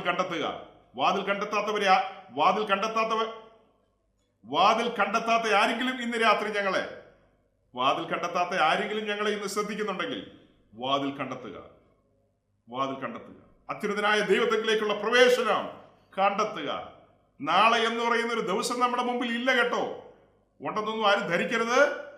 ഇതാകുന്നു സുപ്രസാദ കാലം. വാതിൽ കണ്ടെത്തുക, ആകർഷണത്തിലേക്ക് അടുക്കുക. പിതാവ് ആകർഷിക്കുന്നു. ദൈവ സാന്നിധ്യത്തിൽ നാം ഇരിക്കുന്നിടത്ത് ദൈവത്തിന്റെ സാന്നിധ്യം നമ്മെ ആകർഷിക്കുകയാണ് ഊഷ്യങ്കിലേക്ക്. അപ്പൊ പലരും ചിന്തിക്കുകയായിരിക്കും ഞങ്ങൾ കാലങ്ങളായിട്ട് ഈ മാർഗത്തിൽ വന്നവരാണല്ലോ എന്ന്. പക്ഷേ ദൈവത്തിന്റെ ആത്മാവ് ഒരു ശുദ്ധീകരണത്തിന് വേണ്ടി, ഒരു സമർപ്പണത്തിന് വേണ്ടി, ഒരു ഏൽപ്പിച്ചു കൊടുക്കലിന് വേണ്ടി നാം നമുക്ക് വേണ്ടി ചിന്തിക്കുന്നു. സ്വന്തം കാര്യ സിന്താവക്കാരെല്ലാവരും കേൾക്കുക. യാഗപീഠം വിളിച്ചു പറയുന്നത് സമർപ്പണമാണ്. ഞാനിനി എനിക്കായി ജീവിക്കുന്നില്ല. എനിക്ക് വേണ്ടി വില കൊടുത്തവന് വേണ്ടി, എന്നെ വീണ്ടെടുക്കുവാൻ വേണ്ടി വില കൊടുത്തവന് വേണ്ടി ഞാൻ എന്റെ ജീവിതം ഏൽപ്പിച്ചു കൊടുക്കുകയാണ്. ഇനി എന്റെ ജീവിതത്തിൽ എന്ത് സംഭവിക്കണം അത് അവൻ നിയന്ത്രിക്കട്ടെ. അവന്റെ ഇഷ്ടം പോലെ. വിശുദ്ധ മറിയ എന്താ പറഞ്ഞത്? നിന്റെ ഇഷ്ടം പോലെ എന്നിൽ ഭവിക്കട്ടെ. ഇന്ന് രാത്രി വിശുദ്ധ മറിയയുടെ വാക്കുകളെ കടമെടുത്തുകൊണ്ട് ഞാൻ അവസാനിപ്പിക്കുകയാണ്. നിന്റെ ഇഷ്ടം പോലെ എന്നിൽ നിവർത്തിക്കപ്പെടട്ടെ. സമർപ്പണ ജീവിതം. അങ്ങനെ ഒരു സമർപ്പണ ജീവിതത്തിലേക്ക് നമുക്ക് കടന്നു വരാം. വളരെ സമയം മുന്നോട്ട് കടന്നുപോയി. പക്ഷെ ദൈവത്തിന്റെ ആത്മാവ് നയിച്ചതുകൊണ്ട് ആത്മാവിൽ ഞാൻ മുൻപോട്ട് പോയെന്നേ ഉള്ളൂ. നേരത്തെ നിർത്താമായിരുന്നു. പക്ഷേ ദൈവവചനത്തിന് മുമ്പാകെ ഇത്രയും വിശുദ്ധന്മാരുടെ മുമ്പാകെ വചനത്തിന്റെ ഒഴുക്കിൽ മുൻപോട്ട് പോയി.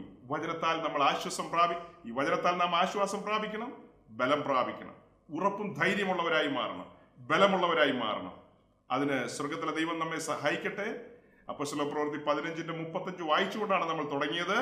കർത്താവിന്റെ ദാസൻ പൗലോസും സീലനോസും, അതായത് കർത്താവിന്റെ ദാസൻ പൗലോസും ബർന്നബാസും ആഗ്രഹിച്ചു, തങ്ങൾ മുൻപ് പോയ സ്ഥലങ്ങളിലൂടെ കടന്നുപോയി സുവിശേഷം അറിയിക്കുക, അവരുടെ ജീവിതം എങ്ങനെ ഇരിക്കുന്നു എന്ന് നോക്കുകയും ചെയ്യണമെന്നുള്ളതാണ് 15:35 കണ്ടത്. സഹോദരങ്ങളെ, ആ സന്തോഷകരമായ ആ വാക്യത്തിന് മുൻപാകെ നാം കടന്നു വന്നെങ്കിലും അടുത്ത വാക്യം 36-37 വരുമ്പോൾ ഈ ഒന്നാം മിഷണറി യാത്രയിൽ ഒരുമിച്ചു പോയ ആ പ്രിയപ്പെട്ടവർ വേർപിരിയുന്ന കാഴ്ചയാണ് നമ്മൾ 36-37 വാക്യങ്ങളിലേക്ക് വരുമ്പോൾ കാണുന്നത്. ഉഗ്രവാദമുണ്ടായി അവർ വേർപിരിയുന്ന ഒരു കാര്യമാണ്. ക്രിസ്തീയ ജീവിതത്തിൽ നമുക്കറിയില്ല നാളെ എന്ത് സംഭവിക്കുമെന്ന്. ഇന്ന് രാത്രി എന്ത് സംഭവിക്കുമെന്നറിയില്ല, ഇന്ന് പ്രഭാതത്തിൽ എന്ത് സംഭവിക്കുമെന്നറിയില്ല, ഇന്ന് മധ്യാഹ്നത്തിൽ എന്ത് സംഭവിക്കുമെന്ന് നമുക്ക് പറയാൻ കഴിയില്ല.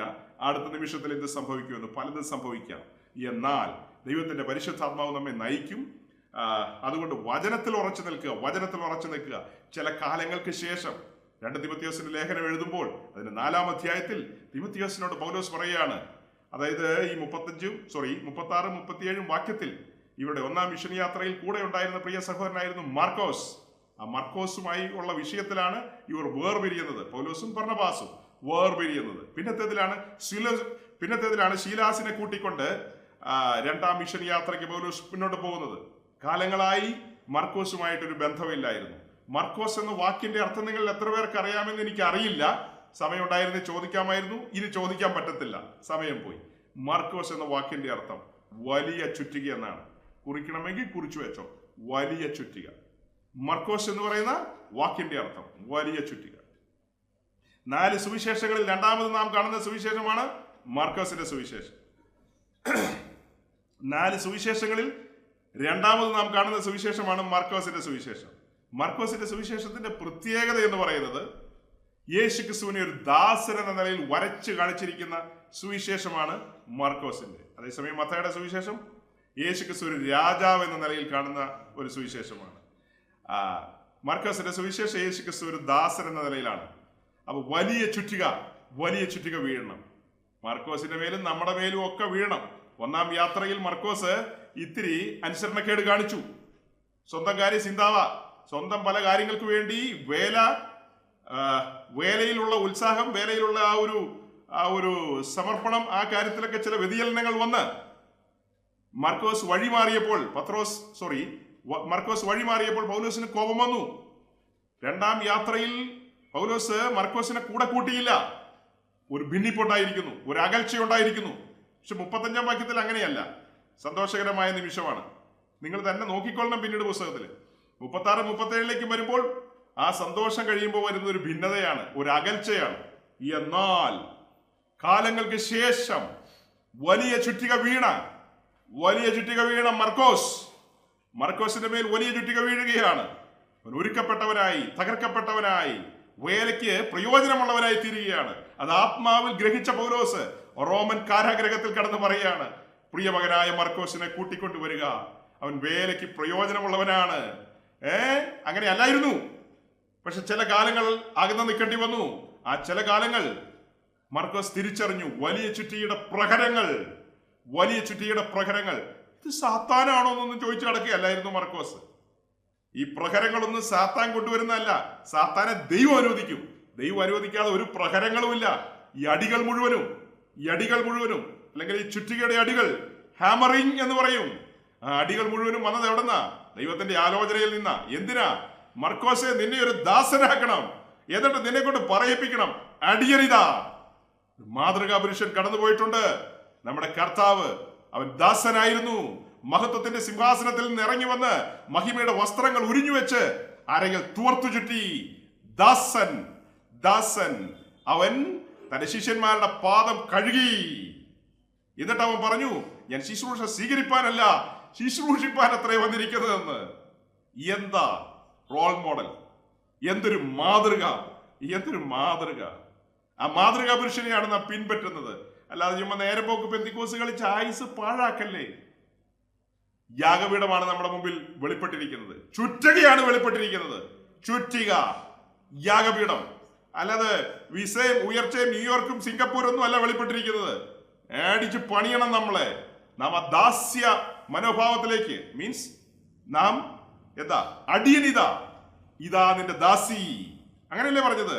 ഇതാ നിന്റെ ദാസി, അതുപോലെ ഇതാ നിന്റെ ദാസൻ ഈ എന്ന നിലയിലേക്ക് എത്തിച്ചേരേണ്ടതുണ്ട്. പറയാനുണ്ട്, ഇനിയും പറയാനുണ്ട്. പക്ഷെ സമയം മുന്നോട്ട് പോയതുകൊണ്ട് താൽക്കാലികമായി ഇതിനൊരു വിരാമം ഇടുന്നു. ദൈവം നമ്മെ അനുഗ്രഹിക്കട്ടെ. അവിടുത്തെ വരവ് താമസിച്ചാൽ വീണ്ടും നമുക്ക് ഈ മാസിഡോണിയൻ യാത്ര തുടരാം.